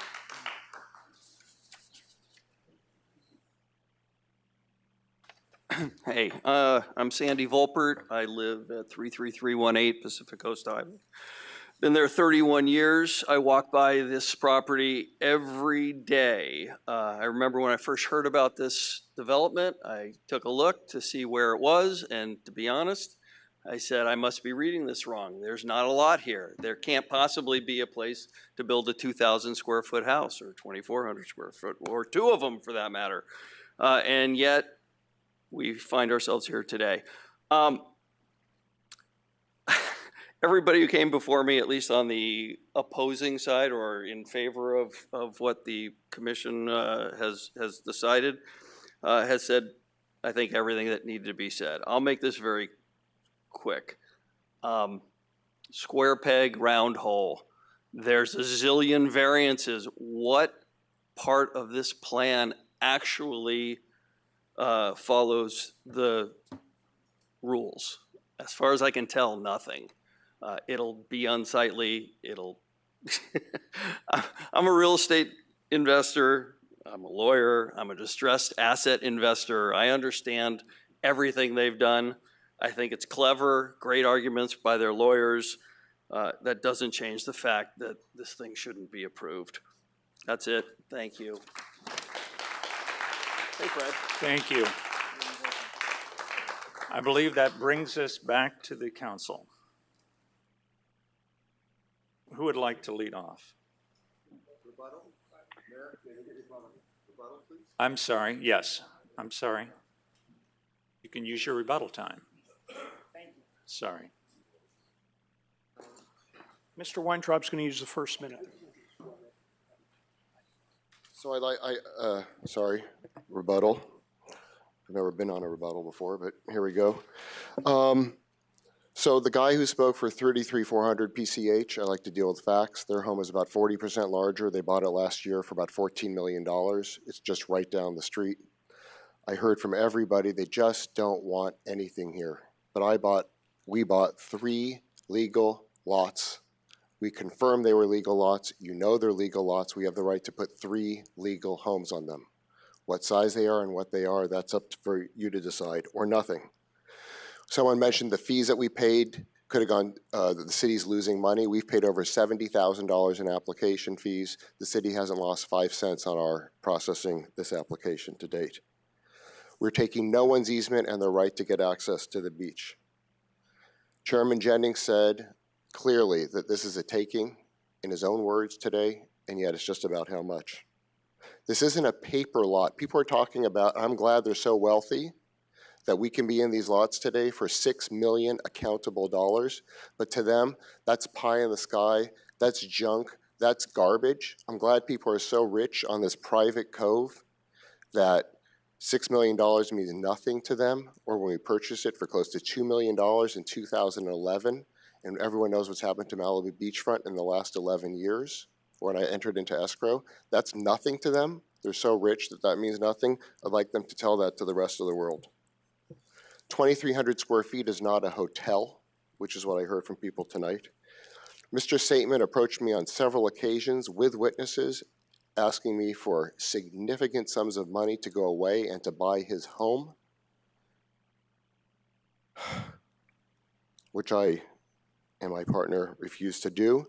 Mr. Saitman, in the same litigation that Mr. Rosen is referring to, signed an easement with East West Bank that allowed access for the construction of 3 single-family homes. It is right there. So for him to say that he thought nothing could be built is completely disingenuous.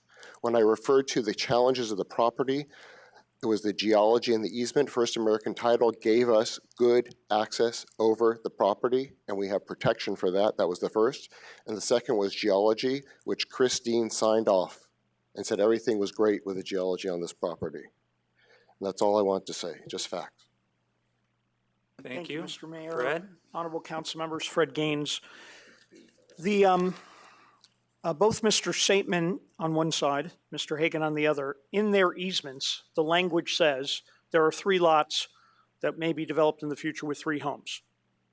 This is in the recorded documents. There's actually pending litigation going on between Mr. Saitman and the owners here, and I urge the city not to get involved in that litigation.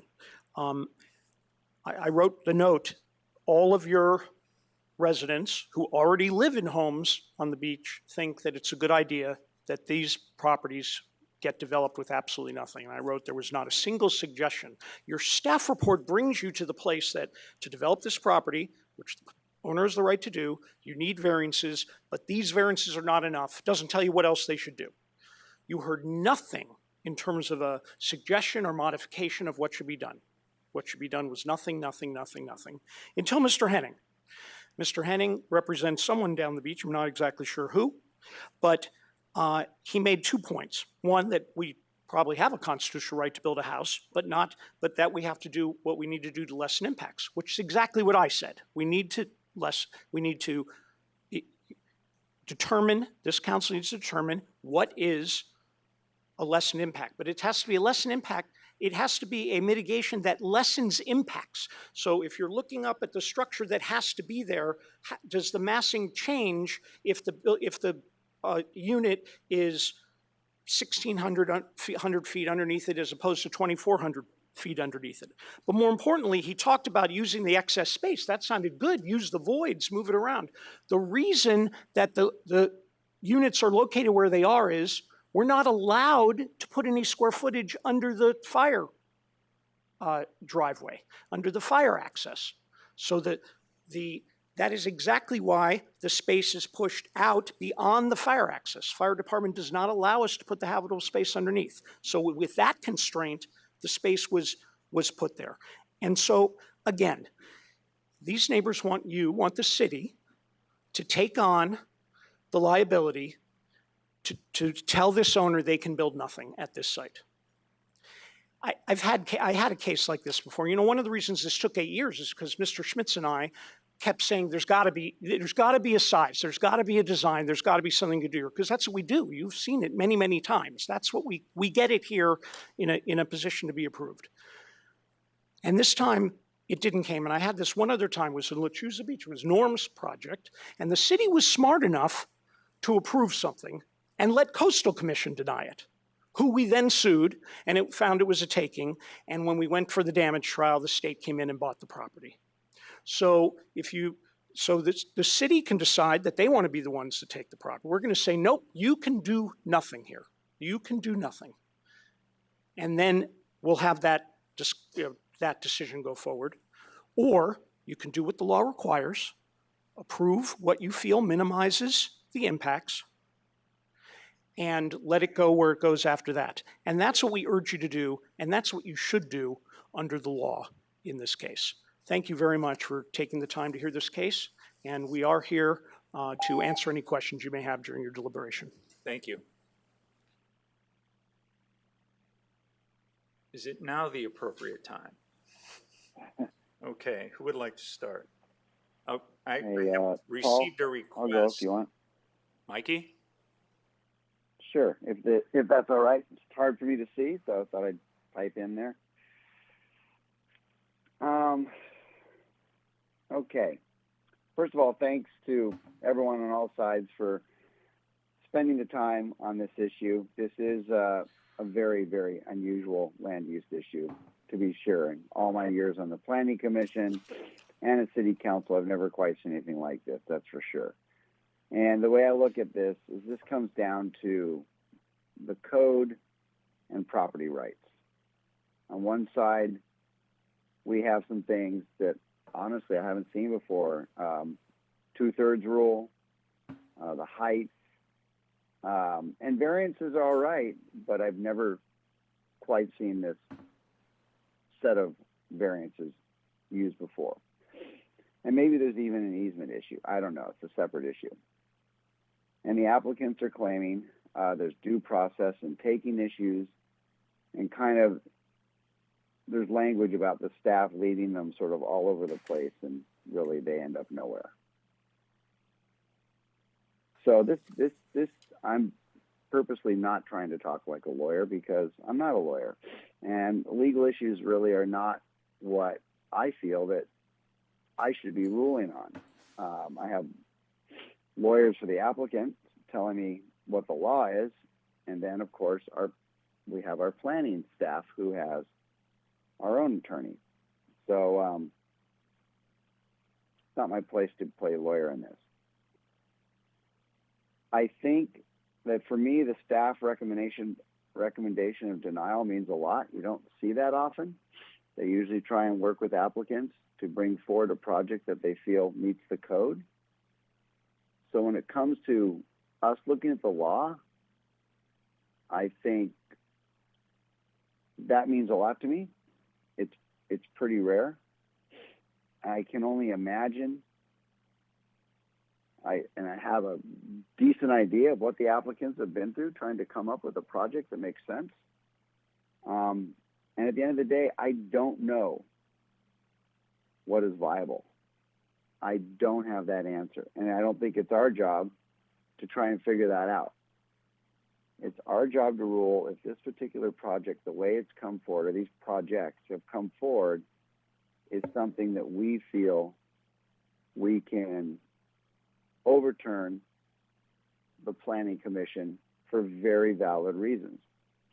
And at this point, with the information I have, I don't think I have the ability to overturn the planning staff and the Planning Commission on this, while recognizing there is multitude of issues, and many of them outside the scope that I'm comfortable ruling on, because once again, I am not a land use attorney. So I hope this doesn't end up in court. It seems to me that there's difference in opinions on what else could have been done here, and I don't have an answer for that either. But from everything I see, I am not able to make the determination to overturn the Planning Commission or the planning staff recommendation, and agree with the appeal. Thank you. Thank you, Mikey. We've had a request up here to take a 10-minute break and run to our cars and get parkas. And do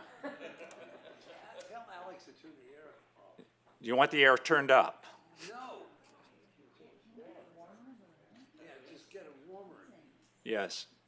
So can we take a short break and perhaps adjust the thermostat, as well as grabbing whatever kind of clothing we have in the car?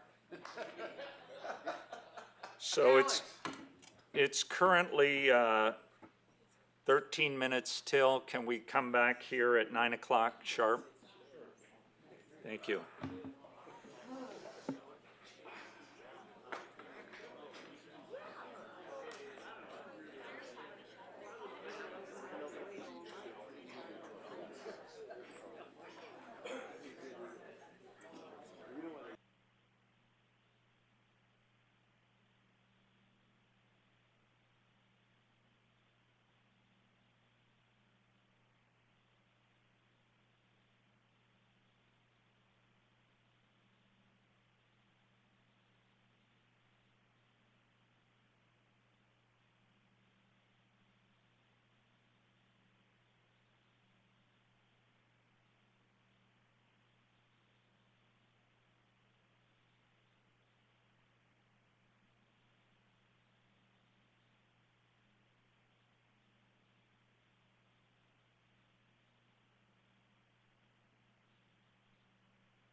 2 minutes. What? Yeah. Ding dong. We need the chimes.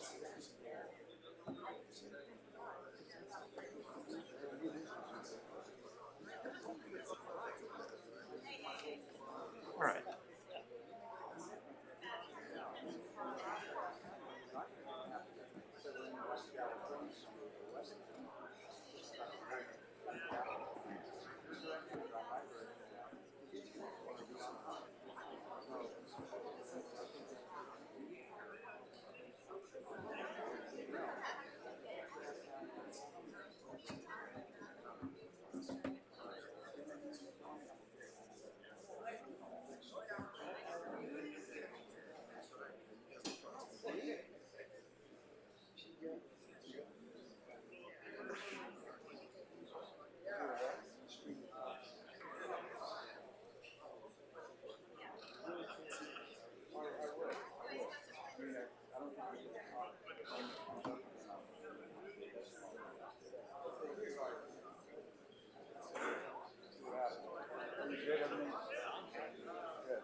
Okay.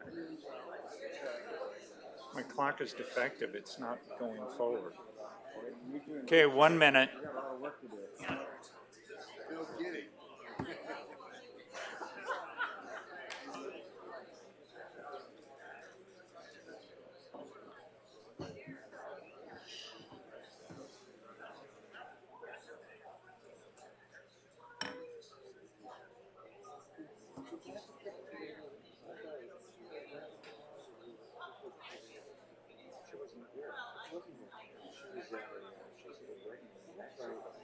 She'll be back on Wednesday. Coming back oh, she's coming back on Wednesday, but we're coming back in about 20 seconds.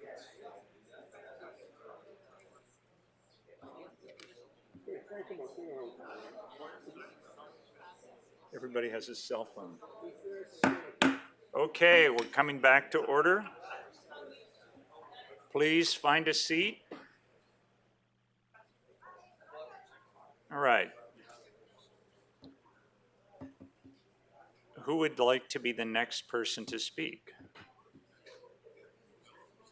I'll jump in if nobody else wants it. Okay. I'm hoping to ask a couple questions from, is Mr. Rosen still here? Okay, Mr. Saitman, will you answer a question for me, please? Okay, there was, you have to come up here, please.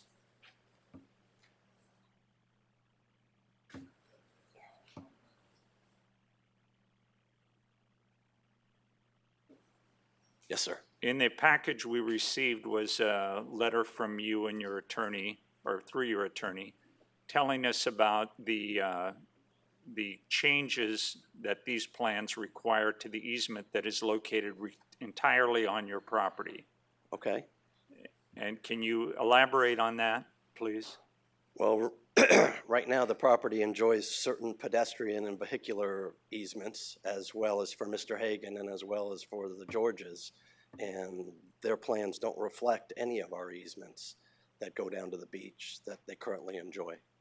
I was speaking more specifically to the portion of your easement that they want to reslope and angle up into the air so it will meet the fire engine deck. Currently, they spoke of litigation between them and I. I'm the defendant in that litigation. They're the plaintiffs in that litigation. I'm not sure exactly what they need to do. I don't think that they're sure exactly what they need to do. There's been talk of reconfiguring the road. There's been talk of having to put caissons underneath the road. And this is all the road that's owned by me on my property. And they have no rights to do that. And that's why they're suing me and they're saying that they have those rights. Richard was up here and spoke something with regards to the easement that I negotiated with East West Bank before they purchased the property, and I negotiated that myself, and it's inclusive of ingress and egress only over the existing road. for construction purposes and for if they could ever build anything down there to be able to get their ingress and egress. But it doesn't provide for it. In fact, it says right on it, to be clear, right on this easement agreement that I made with East West Bank back in the day. It says for ingress and egress purposes only, and it says no damage can be made to the road, no modifications can be made to the road for the configuration of the road, the elevation of the road, or anything like that. And I've been told by them on different occasions, et cetera, and stuff, that they're not even sure what's required on that. I provided you guys with a survey from Chris Nelson and Associates that he did for me a couple weeks ago. He's a very reputable surveyor in Malibu and all around the area here. He's in Calabasas, Hidden Hills, et cetera, and stuff. Another thing that they're misrepresenting in the case and to the city and to the fire department, that this road is not steeper than 20% anywhere on this road. From what I'm told, at the fire department level, they really want to see it about 15% grade, okay, so they can get their fire trucks down there, et cetera, be able to turn around and get them back up. After 20% grade, you can't even ask for a variance. So they conveniently have a survey that shows that it stops at 20% everywhere. Okay, there's nowhere on this road, their survey, that shows that it's steeper than 20%. And that survey is circulated around with the Planning Commission, probably to you guys, to the fire department, et cetera, and stuff.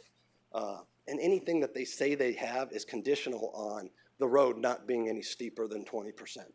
But I provided you guys with a recent survey done 2 weeks ago by Chris Nelson and Associates, and I would say somewhere around 50% of the road exceeds 21% in steepness all over the place. So at some point, they're gonna have to just demolish the road that I own, and they have no right to do so, and say, to be able to get it to some sort of reasonable steepness to represent to the fire department, so they can, if there ever was a fire down there, they could get firemen down there and firewomen down there and have them protected and not have them in harm's way.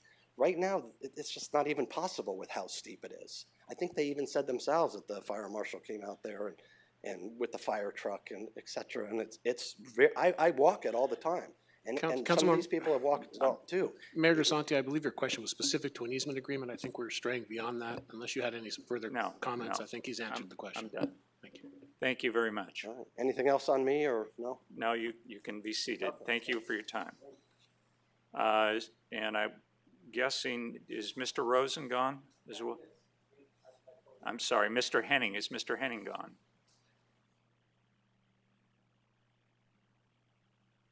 Okay.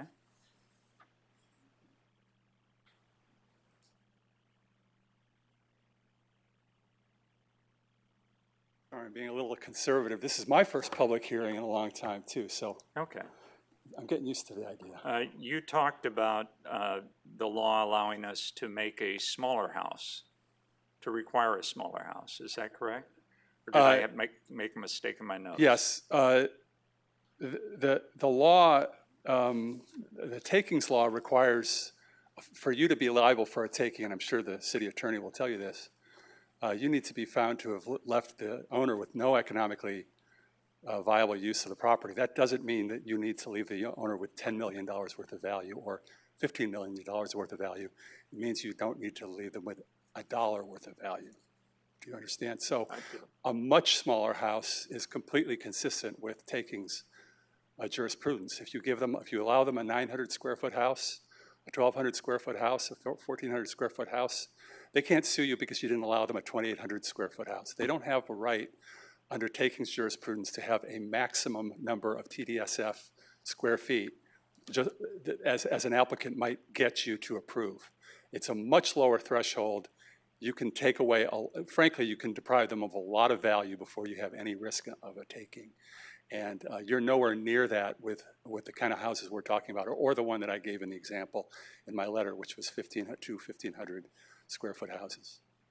Thank you very much. Yeah. They're still going to be worth millions of dollars, and they're going to make millions of dollars of profit.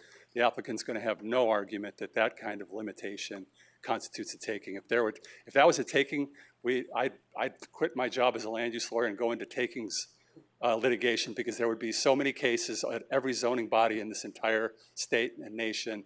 I wouldn't need to do land use work anymore. So Just a moment, I believe that. Yeah, I have a question for you, too. Mr. Silverstein. And I wish Mr. Rosen were here because I think he made a similar argument. And we'll hear from Ms. Gaines in response. Do they have to have the land be economically viable? I thought Mr. Rosen had made the point, and it might have been you, I might have been wrong, that it's good enough that you can just have some beachfront land and you can use the land to picnic or just sit and relax for the day and then go to your house where it's somewhere else. yeah, some people have made Did you make that argument, or did Mr. Rosen? I would let Mr. Rosen make that argument further, because I'm starting to get a little out of my element whether actual campsite would be sufficient to avoid. Okay, he's not here, but so is it your understanding? I mean, ultimately, a judge is going to decide if they bring a lawsuit, and anybody can bring a lawsuit. It's easy to do. You just you just pay the filing fee. But do you understand that they have to be able to build a home or a dwelling unit, or is it just the land has to be economically viable, full stop? It doesn't mean it has to have a structure on it. Well, if there were another viable use other than a home that probably involves some sort of development, then that could be an alternative. But in a situation where you have a residentially zoned lot, arguably some house needs to be allowed. Some sort of residence. But it doesn't have to be. It doesn't have to be 2,800 square feet. It doesn't have to be 1,800. It doesn't even have to be 800. But your view is there has to be some kind of a home that's capable of being built there. Right, and then you don't need to. They don't get to go in court and say, well, we couldn't make money on that because we've already spent $6 million on the property. Frankly, they're going to make money no matter what they build there, even if it's one home on all 3 lots. But they can't come in and say, you're allowing us such a small house that we can't get back our investment. That's not part of the analysis. Your investment in the property is what you decided to risk and the chances that you decided to take. It's totally irrelevant to whether a taking occurred. Economically viable use means something where there's a positive value to the development. It doesn't include prior expenditures, as far as I understand it. But I'm not a takings attorney, so maybe Mr. Gaines feels like he knows more. Thank you. Can I ask Mr. Gaines to come up for a moment? Yes. Will you? I was just making a note. Sorry. My old and feeble self takes me a while to write the note down. Fred, you told us that basically what you said translates to that the design of the house was dictated by the fire department's requirements. Correct. And so if we were to drop a plumb bob line from the outlines of the hammerhead, there's no structure in that all the way until it hits dirt? That's correct. I want to make sure that's correct. That's my understanding. We had to avoid the hammerhead and not put space underneath it, so it was on the space on the outside of that. And the other thing I wanted to talk about is, from my reading of the plans, at the corner where the lot is, where the fire deck is closest to the western boundary of the fire deck, it's still about 3 feet above the existing road. Is that about right, or?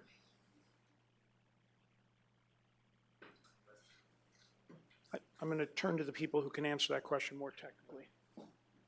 Okay, Doug, do you want to join him? And I'll ask the other half of the question. At the western, that's the western edge, and at the eastern edge, I think because the road continues downward, the deck is approximately, the corner of the deck's approximately 18 feet above the existing road. Yeah, you have the existing road at 20%, and then you have to make a transition slope. The parking deck can be no more than 2%, which is essentially flat. So you start at the high end, which would be the western end, yes, because it's essentially flat. It would be much higher than the other side on the eastern end. I don't have the dimensions, but we can get that to you. Okay. And the other question I have has having to do with the wedge of soil or whatever is going to have to be added to Mr. Sateman's property to bring that road up high enough to connect with the deck. Right, so there's a transition to be able to get from Statement's property. I don't know how much there is on that survey. There's a small piece of it. Maybe you can answer that, Don. Don Schmitz for the record. Yeah, that's the area where upon LC Engineering designed this in conjunction with a review by the city, there's going to be caissons that are going to be put in there to make sure that at no point is that road surface, when it's built up slightly, would exceed that 20% maximum. And then what's a little deceiving, if you've been out to the site, you see that existing driveway, which has been out there for a very long period of time. In actuality, where it cuts across on that S-curve and begins to head due east, that's actually, we're coming further out because our property boundary doesn't go that far to the north, and we need to abide by the easement. So that driveway, the existing driveway, is very steep as it goes further down towards the beach. We're not utilizing that. When we come to that one last S turn, we're going a little bit further to the south towards the ocean to get onto our property, which is where the hammerhead turnaround will be constructed on that large concrete slab. Is there any way to suck any of the living space back towards the face of the bluff? When we met, I want to give you a very clear answer. When we met with Chief Jim Bailey, who's #2 LA County Fire Department, we had, at the bequest of the Planning Commission, telling I had 2 planning commissioners and now sit on the City Council, and we tried very hard to get the vertical lifts approved, and had actually gotten approval at the local level with the manager, Jackie Warden. And but she required us to go down and meet with Chief Jim Bailey, which actually I did with my client, Mr. Weintraub. And we walked in and he told us not only no, but you need to redesign the floor plans of this because somebody back in my office is going to be in trouble for allowing structure to be underneath our turnaround flaming structure. So we've come back. You also need to take a look at the cross sections, and you can see that we're pulled back. We do have that property line, even though the concrete slab goes forward. So, you know, I know Doug's looked at this 9 ways from Sunday. Maybe he can speak whether or not any of it can be pulled back further in, but that would be my full answer. Let me elaborate on that question also, is that where you're not building under the hammerhead because you're not allowed to be having any structure livable area underneath there, is that there's another rule that we were not asking for variance on, where you cannot build any more than a 2-story structure in Malibu. So you have a garage, which is a floor, and you have the floor below it, and you can't have in section anywhere another floor because that constitutes a 3-story building. So there's no part of a building that's stacked on another part to create a 3rd floor. And that's why those void spaces, as someone might have pointed out, exist, because you can't create a 3-story condition in a structure in Malibu. When the car lifts were not located within the hammerhead. Correct. They were not. They were where the garages were. And why were the car lifts not acceptable? I was not at that meeting, but I was told just because of not just the hammerhead, but the existence of the car lift itself. And that's why it was presented that way. I mean, maybe Don can elaborate on that more, but I had asked that same question also. One of the car lifts was in the hammerhead. One of them was because of the configuration. But I'm sorry, Mayor, would you repeat your question beyond that? My question was, were the car lifts turned down because they were inside the hammerhead or because they don't like car lifts? Both. It was also, and this was explicit, I believe, in the rejection letter by the fire department, you know, what people can't get out. Wasn't acceptable to them, especially having to come on up. And also the concern in regards to the gas tanks of the vehicles being down there in the main living area. And then also there was the fencing that would be required. They were not going to allow mechanically, from a building and safety standpoint, for the car lifts to be just sitting there. There was a vision, I think, that the Planning Commission and we hope to implement, where you'd look at it, it would just be a concrete slab, and then voila, it would rise up and the car could drive into an elevator and drop back down. But it turns out, pursuant to the building code, to do something like that, you have to have tall fencing all the way around it so that people don't get crushed. They don't fall into a hole or it doesn't come up and get them. So at the end of the day, it just wasn't going to work whether it was inside or outside of the the hammerhead, and the fire department just categorically rejected it. Thank you very much.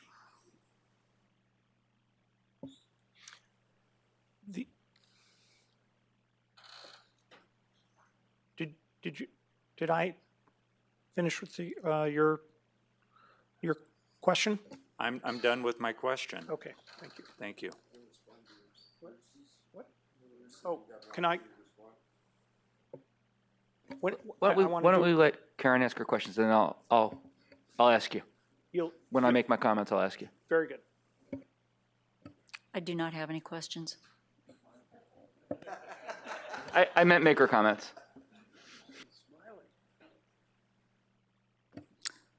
It's a challenging property. I don't think anybody in this room would deny that. 6 variances. I think that's as many as I've seen in any project I've heard. And as it stands right now, the impacts are too great, in my opinion. I cannot make the finding. It doesn't mean that nothing is possible there. I realize you've gone back at this numerous times. Again, it's the impact is too great. So many variances. It's understandable why somebody would want to design a project to the maximum possible and make the most out of any property, especially here where property values are so high, regardless of what the purchase price was. I will say I commend the appellant and their team for their advocacy on behalf of their client. Personally, I'm not going to be able to make the finding.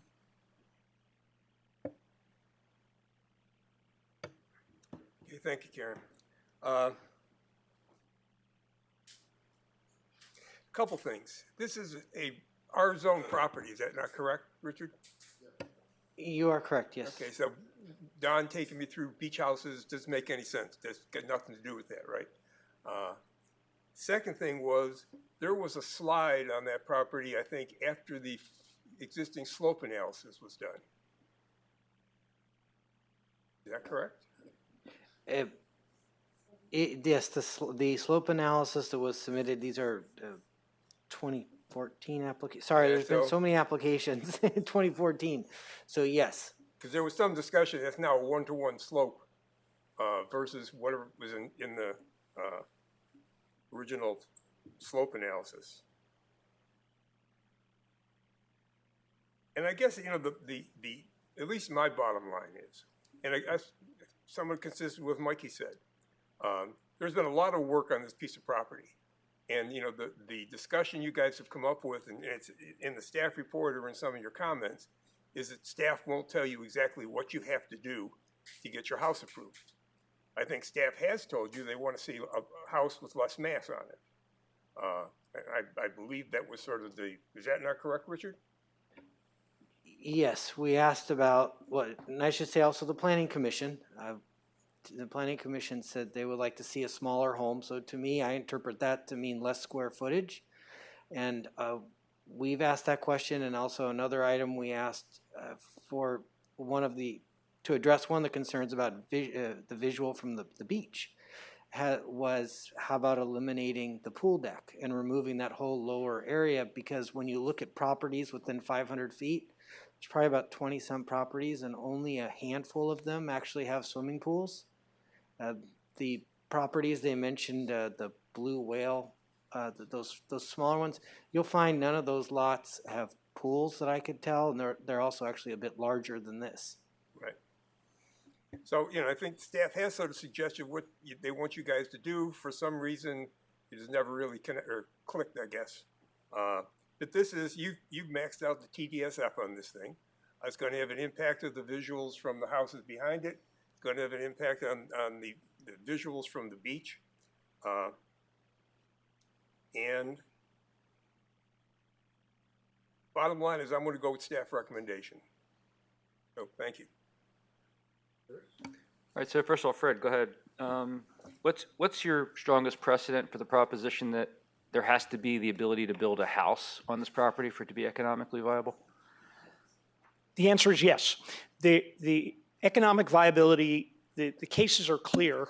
I'm pretty confident, even Mr. Cotty will agree with me, the cases are clear that telling them, well, you can just go down and sit on your beach is not economically viable use.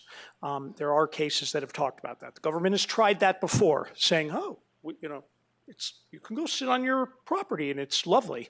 That does not meet the criteria. So what do they look at as to what's economically viable use? Well, they look at the zoning and they look what you allowed all around it.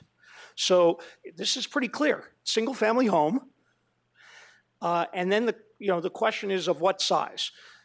Mr. Henning would like to tell you that a 900 square foot house is an economically viable use at this site. We've put in evidence as to why in this case, especially because of the infrastructure that is required to be built to allow this property to be developed, that the cost of this home on a per square foot basis is going to be such that it's not that a tiny home like that is not going to be economically viable. Is that by the way, because of uncontroverted evidence in the record. Is that because of the fire department requirement? Because of the fire department requirement. Well, you have to have a turnaround. You got to get the truck down there and turn it around. So you got to build that platform. So are you saying that we have to bend all of our rules in order to accommodate the fire department requirement? The fire department is you, okay? That's the city, that's your fire department. And yes, you have, well, it is. You contract with the fire department to be your fire department. And so it's your rule. And yes, you have to allow it to be safely built. And if that's a requirement in order to allow that property to be utilized, then yes, you have to, it's exactly what the purpose of the variance is, that you have to grant a variance if it's required in order to allow economically viable use because of the physical characteristics of the property. It's exactly why the variance exists. Okay. Your appeal says that there are three issues. One is we can make the findings. One is due process and equal protection, and the other is a taking. Are there any other issues besides those three? I think that generally covers it. Okay. How did these three parcels... But again, it's a de novo hearing. So the issue is in front of you de novo. Doesn't matter, frankly, what I raised in the appeal. It's in front of you. Your decision will be the decision that will be evaluated. And you're saying the reason we should grant your appeal, the reason we should grant the permit, essentially, and the variances is because we can do so if we want to, basically, if we're able to make the findings. Second, that not doing it would be a violation of due process and equal protection. Correct. And third, not doing it would be a taking. Correct. Okay. How did these three parcels come to exist the way they do? There was a map that was, and then there was litigation that actually confirmed, because there was a challenge to the creation of these lots. It was actually litigation with the Coastal Commission, which there was a judgment that these are three legal lots. When was that? It would have been in the 90s. Yeah, I mean, they were created by the early 2000s, so I'm... They were created well before then, but they were adjudicated. I meant that by the early 2000s, there had been a court ruling that these were three legal lots. Well, wait, the court ruling created them, or the court ruling affirmed whoever it was created them before that? Correct. So, and when did that occur, and by whom? What? I don't know the answer to the question. If you want, for the record, Don Schmitz, if you won't hold me to the exact year, what I can assure you is that they had to be created before the inception of the Subdivision Map Act of 1972, and I do know that the previous property owners prevailed in court on that, so I'm sorry, Councilman, I can't tell you exactly when, but those lots were created, I believe it was by the Higgins family before 1972, which was the creation of Proposition 20, the first iteration of the Coastal Commission, and before the Subdivision Map Act. And they were originally part of like a larger parcel that went up to the highway? Going back far enough, yeah, but those parcels, you know, I want to say they were in the 60s, if not back to the 50s when the lots were created, but I really honestly don't remember. That's what I need to understand. And the easement was created in connection with the subdivision of the property? I do not know when the easements were actually created. Well, the current easement was the result of a settlement. Okay. As was. Was the result of what? Yes, as the gentleman who testified was correct, there was a settlement with Hagen that granted him the easement down the roadway. Okay. It also included a paragraph saying that there's 3 lots down there that may someday be developed with 3 houses, in which case the easement may have to be moved and to be reasonably granted based on the later development approval. Okay. Now, one of the residents, her name was Crystal. I didn't write down the last name. I apologize. She said that they have an easement not only to walk to the beach but also to ride to the beach. I assume like in a golf cart. Is that part of the easement that exists? No. Vehicular easement. Is there a vehicular easement? It's an access easement.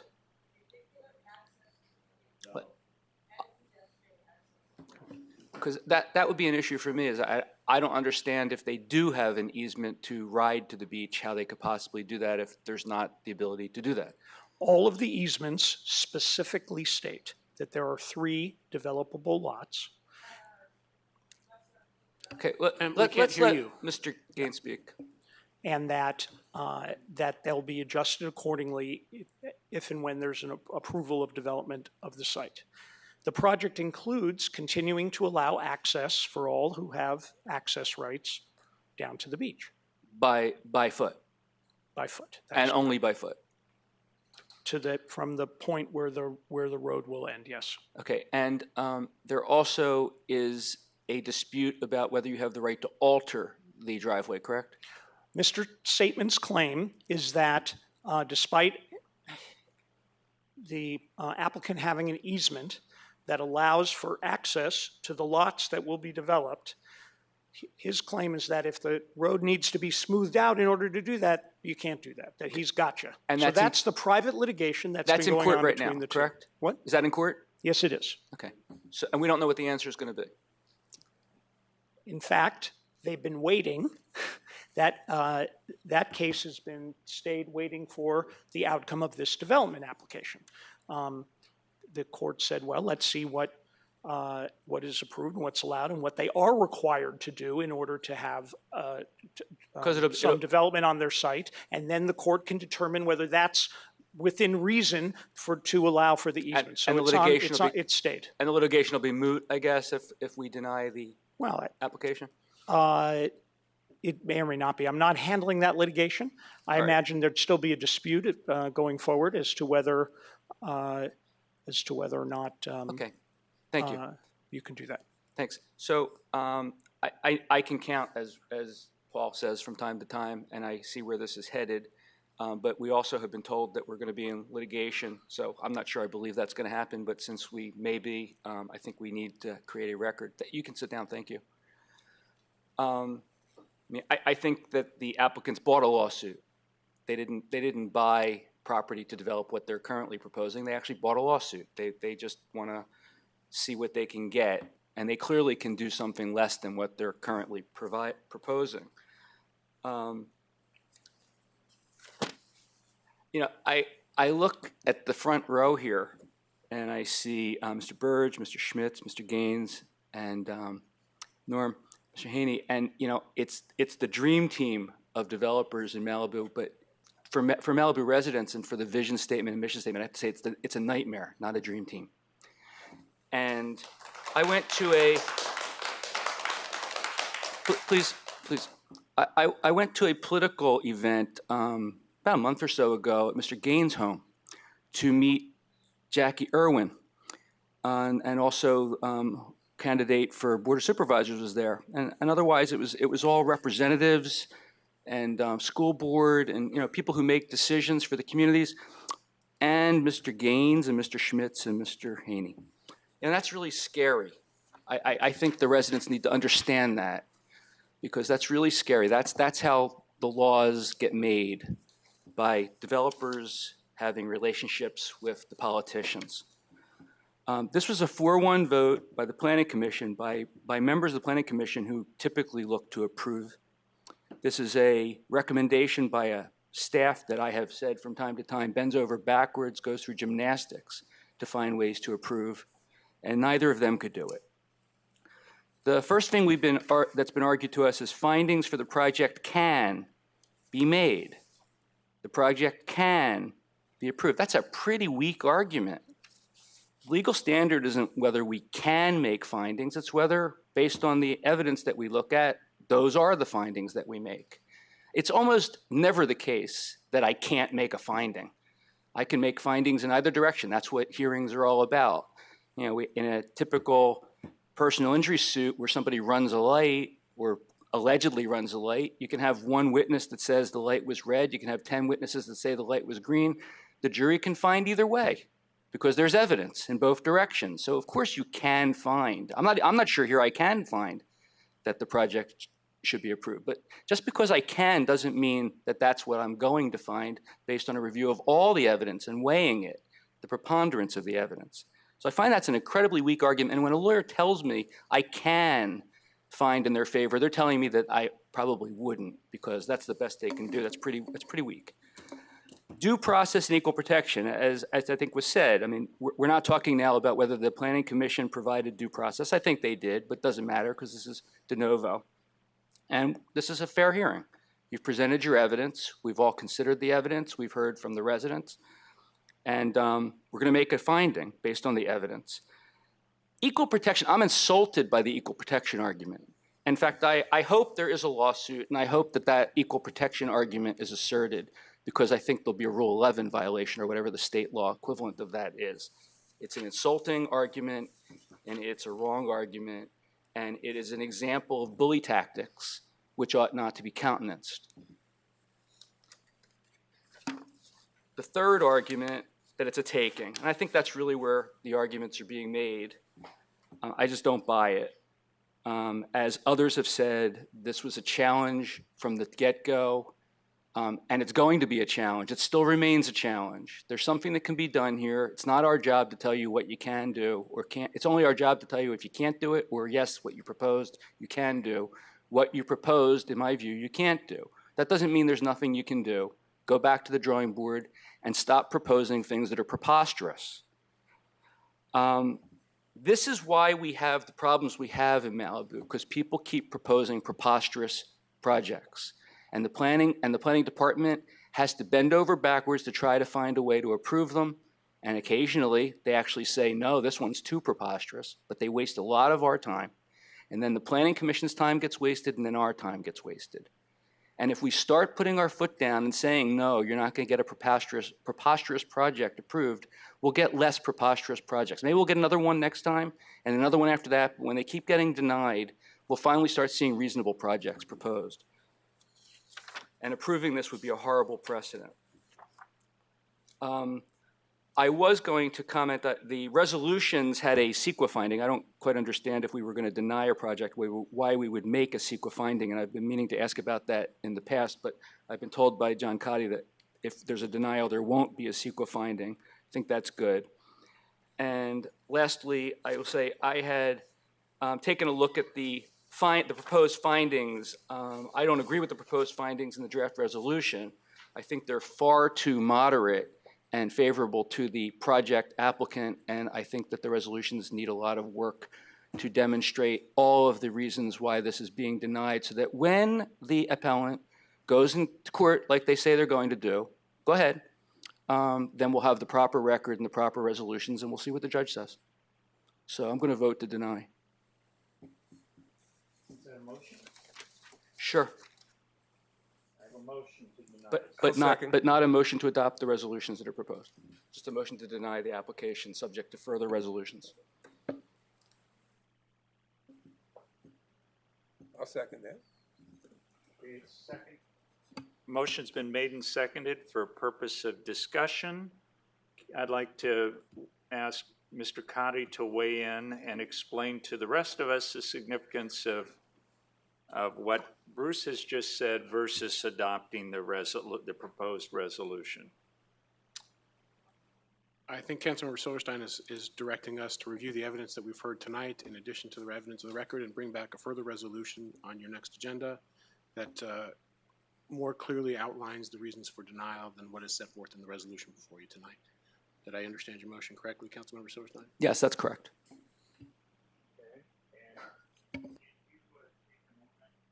Right. Can you take a moment and weigh in on the various things we've heard about size of the property and what is a reasonable use? I think what we would do in terms of the motion is more directly focus the resolution to the appeals that are before you tonight. We can not make the findings according to the council. We will more specifically address the findings in this resolution. Okay. As to the reasons why, we'll also address takings, equal protection, and due process. Those aren't necessarily contained in the resolution before you tonight, but we'll bring that back for you at your next meeting to include that information. Okay. Any other discussion? We have a motion and a second. Kelsey, will you call the roll? Mayor Pro Tem Silverstein? Yes. Councilmember Euring? Yes. Councilmember Fair? Yes. Councilmember Pearson? Yes. Mayor Grisanti? Yes. Motion carries. Thank you. Okay. That brings Mayor? us. Good try. Mikey, I understand you're going to duck out on us. Yeah, I'm going to duck out or fall asleep or one of the two. So I'm going to sign off, but I want to thank all the staff and the speakers and the city council for tonight. Thank you very much. Thank you, Mikey. Okay, this brings us to item 2A on the agenda. Do we have any speakers for item 2A?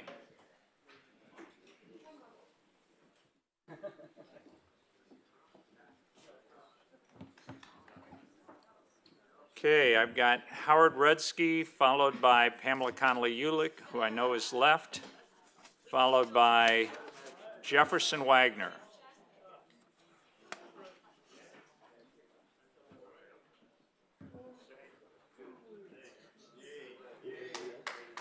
Followed by Lance Simmons, followed by Mary Ann Riggins, followed by Scott Dietrich, followed by Lloyd Ahern.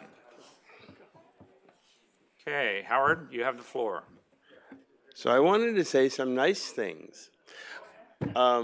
First, welcome back to Captain, whatever her title is, C2. I think that that's a frickin' amazing thing, and you guys should let her run with it. She was unbelievable dealing with Nobu, dealing with the people. She was great. And then another note that on my street on Via Escondido, I think it was Friday or Saturday, we had a main water line break around 9 in the morning. I didn't even know it was broken. And I was giving Rob tons of credit, and he said, no, it's not me, it's Water District 29. But they came around 10. They didn't even have porta potties, or I offered them water, let them use our bathroom. They stayed until like 11:15 at night to assure us that our water was back. So you got a pretty good city here. Thank you, Howard. We know that Pamela has gone. Is Jefferson? You have the floor, followed by Lance Simmons. Thank you, Paul. Thank you, Council. Just want to take a moment of your time to tell you and everybody that was in the room here how nice it is to have you back in front of us, and hopefully the decorum will continue in a better light. It seems to be something that the community is really hoping for, and I see it as we did this evening, and I think you should congratulate yourselves on getting here in front of us and doing the right things. The big part of my moment here this evening was to see if we could agendize or end the meeting in the memory of Johnny Fain. Did you do that? We did, yeah. We had the paddle out. It was well attended. The city did their good part. The county did their good part. And state beaches did a great part. They opened everything up. The Adamson was really a pleasant moment to see the paddle out, and I wish more of you could have experienced it, but what a great happening. And like the last speaker said, we're a city again. Thank you. Thank you, Jefferson. Lance? Good evening, Mayor, Council. It's quite ironic that what I'm about to talk about happens in the shadow of a 5-0 vote. Because about a month and a half ago, I appeared before the council and I gave a commissioner's report. And I talked about the last year that I spent as chair of the Public Works Commission. And I was very proud of the fact that during that course of time, we had all 5-0 votes. And why I think that's important is because we are in such a divisive environment politically at all levels of government, from the city council to Washington, D.C., that taking the time to strive to reach consensus, to reach compromise, that is what a representative democracy is all about. It's messy, it's slow, but it's consistent. And Councilmember Silverstein proceeded to tell me that consensus was overrated. No. No, it's not. Consensus is what we need. It's what we need to make progress to move forward. Now, I understand that the council member had a small performance before the LA Board of Supervisors recently, in which he began his presentation. I'm going to ask you not to. I'm not going to say it. By using WTF. I would implore you to use a thesaurus the next time you're trying to make a point. Because what the heck, or what the hell, will completely make the point that you're trying to make. It was an abomination for you to present as Mayor Pro Tem before the Board of Supervisors. We need to work with our governmental partners. We don't need to be insulting. We don't need maladroit, senseless, pointless presentations like that. Thank you. Thank you, Lance. Mary Ann Riggins, followed by Scott Dietrich.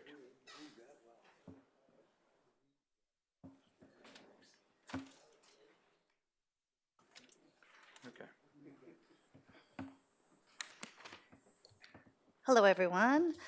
I watched the recent budget meeting that you all had, and it was brought up that we are at 99% on our undesignated reserve, where we only need to be 50% or 65% for keeping our high bond rating. And I wanted to make some suggestions. When the city purchased the vacant land in 2018, some of the funds that were used for those were Measure M and Measure R funds. And Measure R and Measure M were designated to allow for parking and park and ride facilities on those properties. I would suggest that perhaps you look at paying back those funds so that we can take off those encumbrance off those properties, if at all possible, so that the residents in Malibu will be able to actually propose and have development that's consistent with our needs and not necessarily park and ride facilities. The total that was used is approximately $7.3 million. And the island property was purchased completely with Measure R funds at $3.2 million. The Ioki or chili cook-off site was used $2.2 million for that one. And the Heathercliff lot had a combination of Measure R and Measure M for a total of just under $2 million. I think it would be a great idea if you were going to be using some of those undesignated funds as a possibility, that this would be an excellent use of those funds so that they can be used for take off those encumbrance. Thank you. Thank you, Marianne. Scott, followed by Lloyd.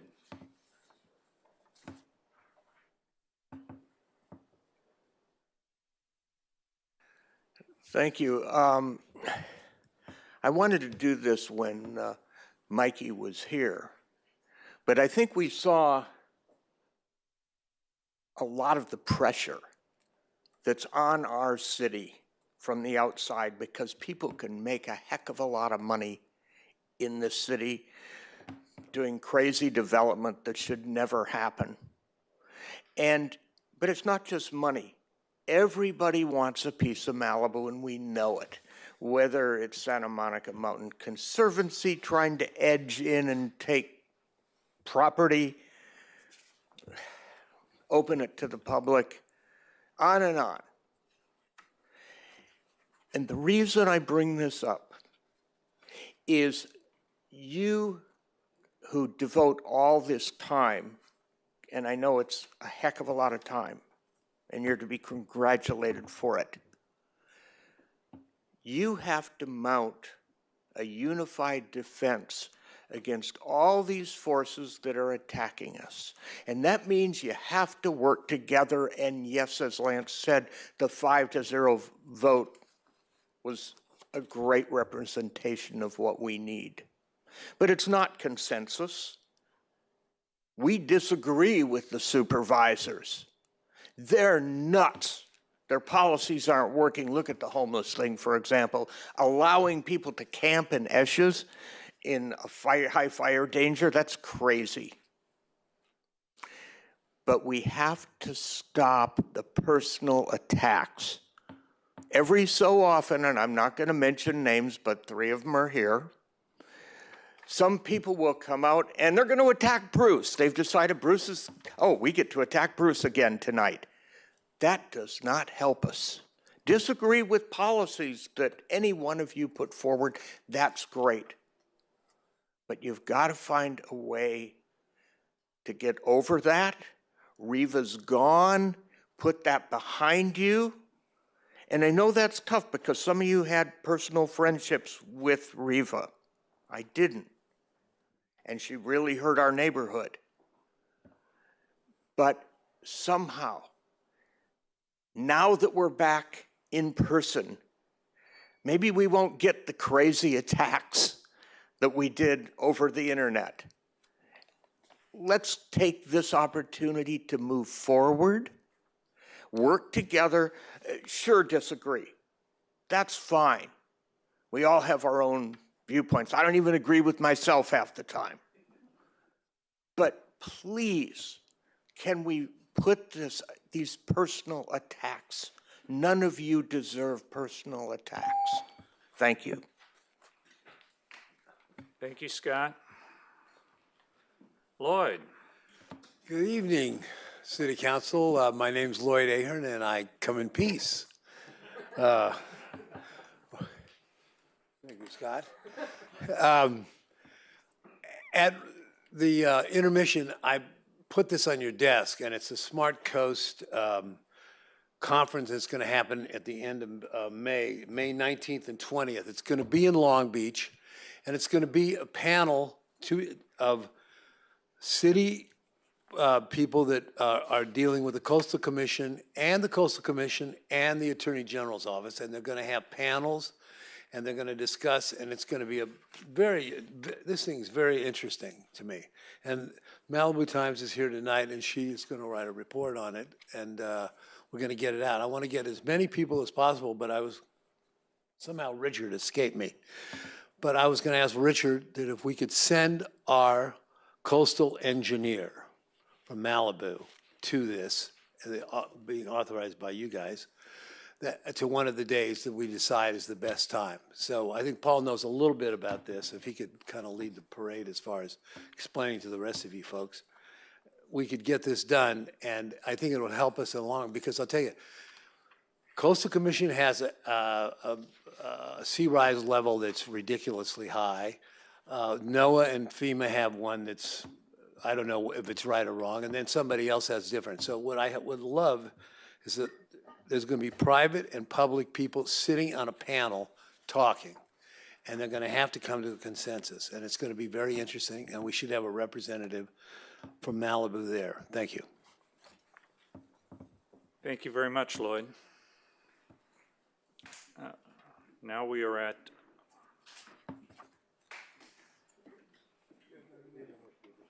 one more speaker slip. Commission report. Commission report from Scott Dietrich. And I promise this is the last time tonight.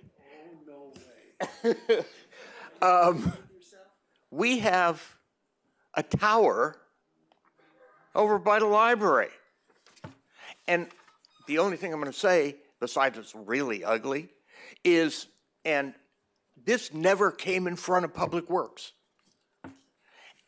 We have to do something. Big projects come, get approved, get built in our city. Public Works Commission never sees them. There's something wrong here. And we never saw that. That's all. Thank you, Scott. Okay, that brings us to commission or committee updates. And so since we've had a commission update, do we have any committee updates? No, you don't have any other commission or committee updates. Okay. Do we have a city manager update? Yes, thank you, Mr. Mayor, members of the council. First off, I just wanted to say it feels a little awkward to be back in chambers, but it's great to be back, and it's nice to put some additional faces to the names, so it's nice to be back here. As it was stated, I think by one of the speakers earlier tonight, I did want to note that Jennifer C2 has been selected as the next captain for the Malibu Lost Hills Station. I know many of you are familiar with her from her time previously serving in the Lost Hills Station. Captain C2 began that assignment on Sunday, and I expect that we'll be able to introduce her at the coming city council meeting. I also wanted to take this moment to really thank the acting captain who took care of the station after Captain Becerra left, and that was acting captain Lieutenant Joseph Fender. Joe Fender did a tremendous job for us.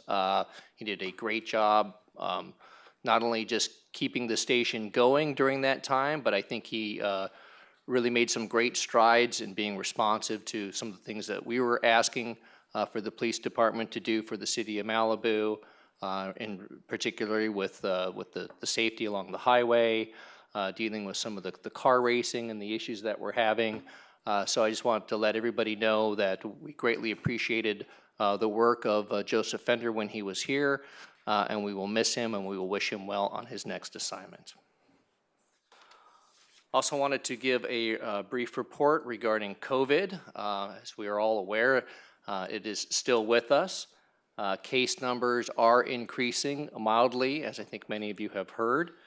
Fortunately, according to LA County Health, the hospitals and medical services are not currently strained by the increase in cases. They are tracking several variants, and they are seeing an increase in community spread, however. But at this point, LA County is still considered to be low community spread threshold. They are seeing some increase in worksite transmission in the manufacturing sector, retail stores and box stores in particular. And they're also reminding folks that indoor masking is still required in all high-risk settings, such as residential care, adult senior care facilities, hospitals, shelters, locations like that. So that is the report for COVID. We're hoping that the numbers will continue to stay down, but we are continuing to watch as we see a little bit of an increase there. Also wanted to report for council that had a recent meeting with the Public Works Director, Mr. DeBow. We met with the staff for the Water Quality Control Board regarding our request for our time extension for Phase 2 of the Civic Center Water Treatment Plant. That was a good meeting. We got some good feedback from the staff, and we are waiting for their response on that request. Last week, we held a budget workshop for the City Council as one of a number of presentations that will be made publicly as part of the work on the budget for next fiscal year. As part of that budget workshop, there was extensive presentations from a number of the department heads that detailed what we'll be asking or what we are asking from the council for next fiscal year in terms of trying to enhance some of the services that we provide to the public. At the request of the council, we did put together a video that summarized the presentations of the department heads, and that has been put together and is now available on the city's webpage and also on the YouTube channel. Just a reminder, while we are here and meeting in person this evening, we will be returning to remote meetings, beginning with the regular meeting at May 23rd. Also wanted to remind folks that the Planning Commission has an in-person meeting scheduled for this coming Monday, May 16th, and after that, they will also be returning to remote meetings. We will be discussing whether to continue meeting remotely or take some other direction from council. We will be coming back probably in June to have further discussion with council to see what direction we'd like to give, if we want to continue to meeting remotely or some other direction from council.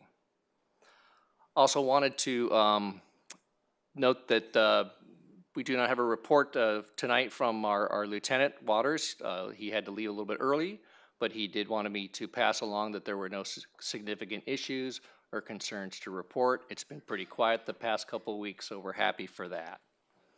And then lastly, I wanted to ask for our planning director, Richard Malika, if he could give a quick announcement on some information that I know the council and the community has been eager to get, and I believe we're close to getting that posted. Mr. Malika. Good evening, mayors and members of the council. A request was made by a couple of the council members for a list of the properties during the fire rebuild process that undertook the stacked projects. In other words, projects where someone came in, obtained a planning verification to replace the structure, and then subsequently came back for a director level approval to add to the structure. That list, and this is for the main residences only, it is something that we've put onto the rebuild website. It's for the city's website, malibucity.org /rebuilds, and it is in the statistics page. And if anyone has troubles accessing that, please feel free to email myself or our mplanning@malibucity.org email, and we'll make sure to provide a link. But that is up and active for all members of the public to see. And just to repeat, it's information of homes where it was only a director level approval. None of these are going to be properties that went before the city's planning commission. Thank you, Richard. And we will send the council members a link so you can find that information readily. Can I ask a question about that? When you say it's not matters that went before the planning commission, you don't mean that it's not ones that were on the consent calendar, right? Just not ones that went for a decision by the planning commission? These are administrative plan reviews, so ministerial projects, not ones that process coastal development permits. Strictly ministerial. Do they or do they not go on to the planning commission's notification at the beginning of their meeting? These do not. I know for sure there's one on there that went to the planning commission, but that's because it was the subject of an appeal of a director decision. Okay, thanks. That's the extent of my report. I'd be happy to answer any questions. Do you have any questions, Steve? No, no. I don't have a question. Who would like to go first with their subcommittee report or a attendance? Steve, you're up. Okay, thank you, Paul. Thanks to the speakers. I agree with our city manager with the effort the sheriffs are doing, bringing C2 back. I think that's a great idea. I also want to congratulate Interim Captain Fender when he was here. He's done a great job on the car shows. I mean, they're not done yet, but I mean, the amount of speeding going up and down PCH in front of my house on Sundays has decreased substantially. So I thank him for the effort, and his whole team for the effort they've made in helping us get that cleaned up. Last couple of weeks, I've been in 2 Administrative and Finance Committee meetings. One was a budget meeting. And I think the news was our budget's in pretty good shape. We've got a couple of other things we're probably going to have to add to it. I know Steve McClary is working with Patrick Miller down at the high school to talk about a potential dedicated deputy down there to do that. So that may add a few more dollars. And what we've also want to do is, and we're going to see how we do this, we'd like to schedule a meeting sometime before June to sit back down and take a look at what we're doing, the effort we're making in the city this year, what some of the initiatives are, and do we think those are going to be adequate to enable us to clean up some of the problems we've had in the past. So, and I don't have any real good ideas of what they're going to be at the moment, but I think it's contingent upon us to make sure that, you know, for the money we're spending, that the residents are going to get a bang for the buck, and I hope a meeting like that will enable us to do that. We had another A&F meeting that dealt with the general fund grants, and I think Mikey and I got real close. We've got a couple of issues we have a little bit of a difference of opinion on. We're going to get back together on the 27th, I think, whatever that date is, to go back and clean that up. We'll get that taken care of. We're like 99% through that. Had a meeting with Pepperdine last week. They're development people back there, and I met with them to talk about their dark sky program. Pepperdine is on the path to become the first dark sky university here in the U.S. And they're ahead of their program right now. They're going back and replacing all the lights that currently light up the sky at night with shielded lights, and they're making great progress on that, and they're really pushing very hard. And I hope, you know, with the effort the city's going to put in there, we really will be able to make a difference here with our dark skies in Malibu. And the only thing, I got an email, and I don't know if it was correct or incorrect, that somebody pulled a gun or a fake gun on some kid in front of Ralph's. Anybody know anything about that? Anybody here? No? Sheriff, know anything about that? Never hear that? Okay, I got it. Somebody sent me an email and said this is what happened, and I never heard another word on it, but I was just trying to chase that down. That's all I got, Paul. Back to you. Thank you, Steve. Karen? Sure, thank you. Thank you to the public speakers. Lance, did he leave? I will address his comment regardless. I think we can all disagree without getting hostile. I don't think anybody would argue with that. It may take some restraint, but I believe everybody is capable of that. We can all hopefully disagree without being the subject of social media trolling and attacks. That would also really be part of the ideal world, would it not? Marianne Riggins, thank you for your comments about the undesignated reserve. I've wondered about that too, and I think that might be something that we want to discuss as a council, because we do have a very high reserve, and I believe we can talk about using some of it without changing our bond rating. I think that is a worthy discussion item. Scott Dietrich, I agree. A lot of people want to develop. The best way for the city to control that is for the city to purchase more land, just like we purchased Aoki and the Heather Cliff property and the Triangle. And as for Marianne's suggestion about paying back those Measure M and R funds, so that those properties are unencumbered. I've heard some talk about that in the past, just kind of in my travels. Maybe that is something to consider. As for my own activities, the school district separation team continues to meet. I attended the Dolphin Awards. It was the first in-person event in 3 years. I would like to congratulate all the winners. The newspaper covered them last week, and I would say, and I think everybody would agree with me, the people who give back are the heart of this community, and I think it's a great thing that they're acknowledged every year. I had another, Mikey and I are the library subcommittee members. We did have a second library subcommittee meeting to talk about the use of the excess funds that we are fortunate enough to have. So that's it for me. Thank you. Thank you, Karen. Bruce? Thanks, Paul. So first of all, once again, Steve, congratulations. It's great to see you sitting there and taking the helm this week. So, and I also want to echo the congratulations to Jennifer C2. When I got word that she had been appointed the captain of Lost Hills, I sent her an email 10 o'clock at night, I think it was, the day I learned, and she responded within 5 or 10 minutes thanking me. So she's on the job. I don't think she was on the job at that moment, but she's on the job. It was good to see.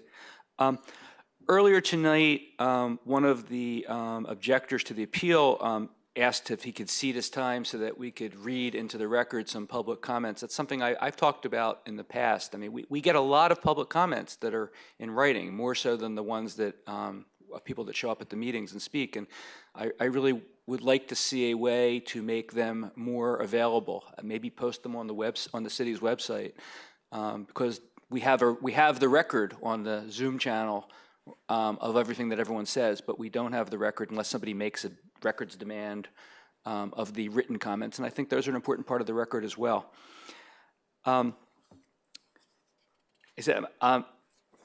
Scott, you mentioned. If you don't mind me just clarifying, after the meeting, the correspondence is uploaded to the city's public records portal, so it is accessible, although understandably it's not accessible before the meeting on our website. Right, but it's also not as easily accessible as are the meeting minutes and other things that are on the agenda page. So just, I'd like to see a way to make it more accessible to the public. Understood. I just wanted the public to know that it is available to them if they ever need to look for it. I appreciate that information. You know, Scott, it is great to be back. I wish it were safe, health-wise, to be back here regularly. As one of the speakers said earlier, who took his mask off and spoke, hasn't been used to doing this. I'm not used to doing it either. I miss the old days, but we're just not there yet, and I hope we can get back to it. But we're going to go back to Zoom. I hope we'll revisit whether we can show the residents on the screen, because it makes a big difference. At least it'll be a compromise between being here and the way we've been doing it. And I think people should be able to cede minutes as well. I know that's done with some of the commissions. Lloyd, by the way, thank you for coming in peace. I'm here in peace as well. Which brings me to the last point. And Paul sent me a little note, said, leave it alone. I'll leave it more alone than I would have. But first of all, I agree with Karen. We can disagree without being hostile. We can engage in civil and respectful debate. And we don't need to strive for 5-0 decisions unless we're looking to compromise. That's a different issue altogether. If there are things worth compromising, but everything's not worth compromising. There are principles that are not compromisable. I don't expect anybody would hope that the U.S. Supreme Court is going to issue a 12-0 decision on the abortion decision that's about to come out. There's a lot of people that feel very strongly in both directions, and nobody wants to see them make a decision 12-0 in either direction. It'd be great if they actually would find a way to compromise. But we had a 4-1 vote earlier tonight. I don't think there's anything wrong with that. And we're going to have 4-1 votes, 3-2 votes, 5-0 votes. We'll have what we have, and we don't need to always agree. The other thing I'll say is, with respect to my comment to the Board of Supervisors, we have constitutional rights in this country to speak our mind, and sometimes words are said for reasons. I mean, You may disagree with my rationale. I may have made an ill choice. I actually don't think I did, but people are welcome to their opinion. But, you know, just like flag burning is constitutionally protected in this country because it says something, it says it in a very dramatic way. Obscenity is permitted, it says something in a very dramatic way. I'm sure people have noticed that's been commented in the past that I do not say the Pledge of Allegiance. I don't say it for constitutional reasons. I respect this country immensely. I stand for the Constitution of this country. The flag is just a symbol, and I have the right not to say this Pledge of Allegiance, just like I have the right to say whatever words I want to use. And I made clear, by the way, that I was not speaking as the Mayor Pro Tem of Malibu. I was speaking as an individual who was very disturbed with what the Board of Supervisors was doing. And sometimes people need to speak up. So those are my comments tonight. Thank you. Thank you, Bruce. I want to thank all the speakers. I want to thank all the speakers, like everybody else did. I want to thank my wife for coming down here and spending the entire time watching.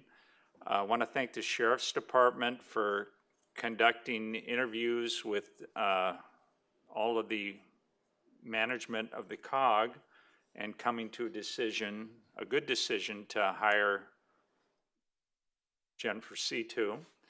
I think that Fender did a great job, and we were lucky that there were 2 good candidates. So I think it's going to turn out great. I want to thank Lloyd for pointing out the Smart Coast California Policy Summit.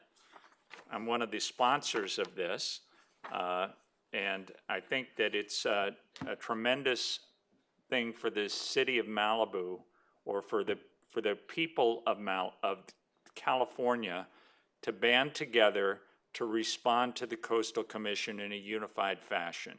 And that's what Smart Coast California is all about. It's all about providing better information to each individual municipality and county up and down the coast so that they know where they are going to be attacked next. And I would urge people to go to the meeting. It's going to be held on May the 20th. And I know that there are some people in this room who are going to go, and I really appreciate that. And I'm sorry that I don't believe we have a staffer who's able to go. I offered that, but it didn't happen. I went to the Dolphin Awards a week ago, which was wonderful.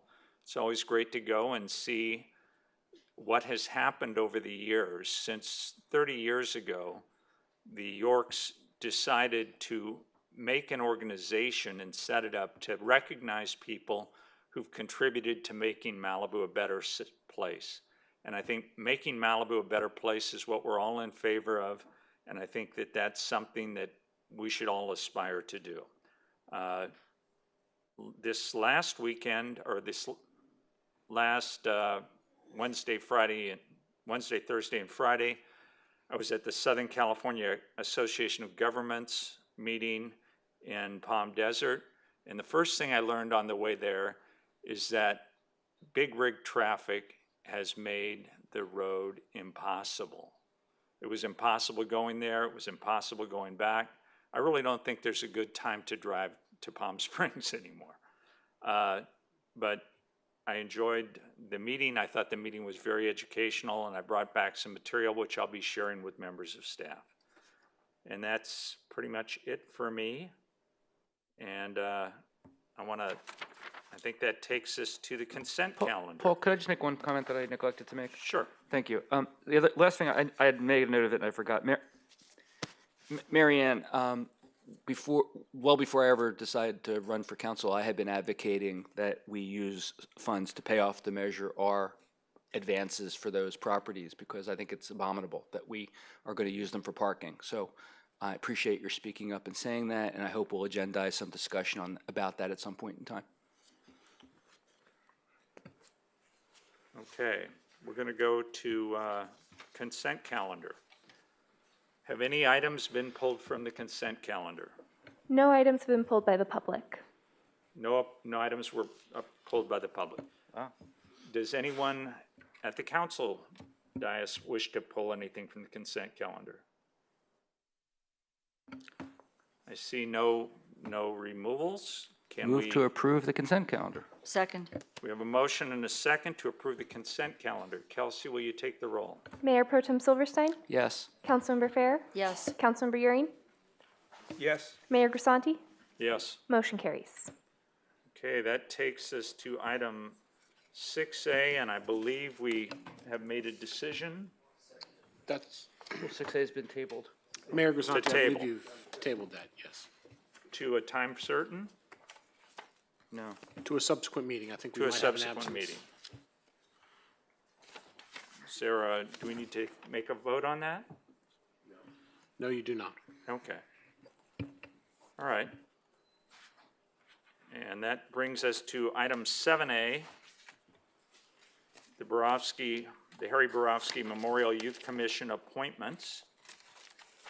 And do we have a report?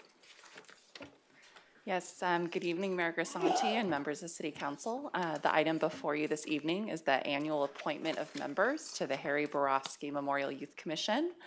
The recruitment lasted approximately 2 months and resulted in 21 candidates in grades 7 through 12 who successfully completed both the application and filmed candidate statement process. The filmed candidate statement, the applicants expressed their volunteer and leadership experience, involvement in school activities, and their aspirations for becoming a member of the Youth Commission. Staff's recommendation this evening is to appoint all 21 applicants to the Youth Commission, and I'm happy to answer any questions you may have. Thank you. Does anyone have any questions? Are there any speakers? No? Or is there any public comment? No, you don't have any speakers for this item. Okay. I would just like to say that I'm hopeful that I've interacted with, over the years, I've interacted with several young people who were on the Harry Borofsky Youth Commission, and I know at least one of them has a career in political work in Sacramento at this point, and there's another one who has gone to Washington. So I think that it's a good pathway for them, and I think that there are many young people who go through that who are going to end up having a great influence on the state and the country, and maybe even us. Do we need a motion? We need a motion. Okay, I'd like to move to approve the, appoint the 21 applicants to the 2022-23 Harry Borofsky Memorial Youth Commission. I'll second that. We have a motion and a second. Would you take the roll, please? Councilmember Fair? Yes. Councilmember Euring? Yes. Mayor Pro Tem Silverstein? Yes. Mayor Grisanti? Yes. Motion carries. Okay. Is there a motion to adjourn? Motion to adjourn. Second. All in favor? Aye. Aye. Okay. Thank you very much for your patience, everyone. Okay.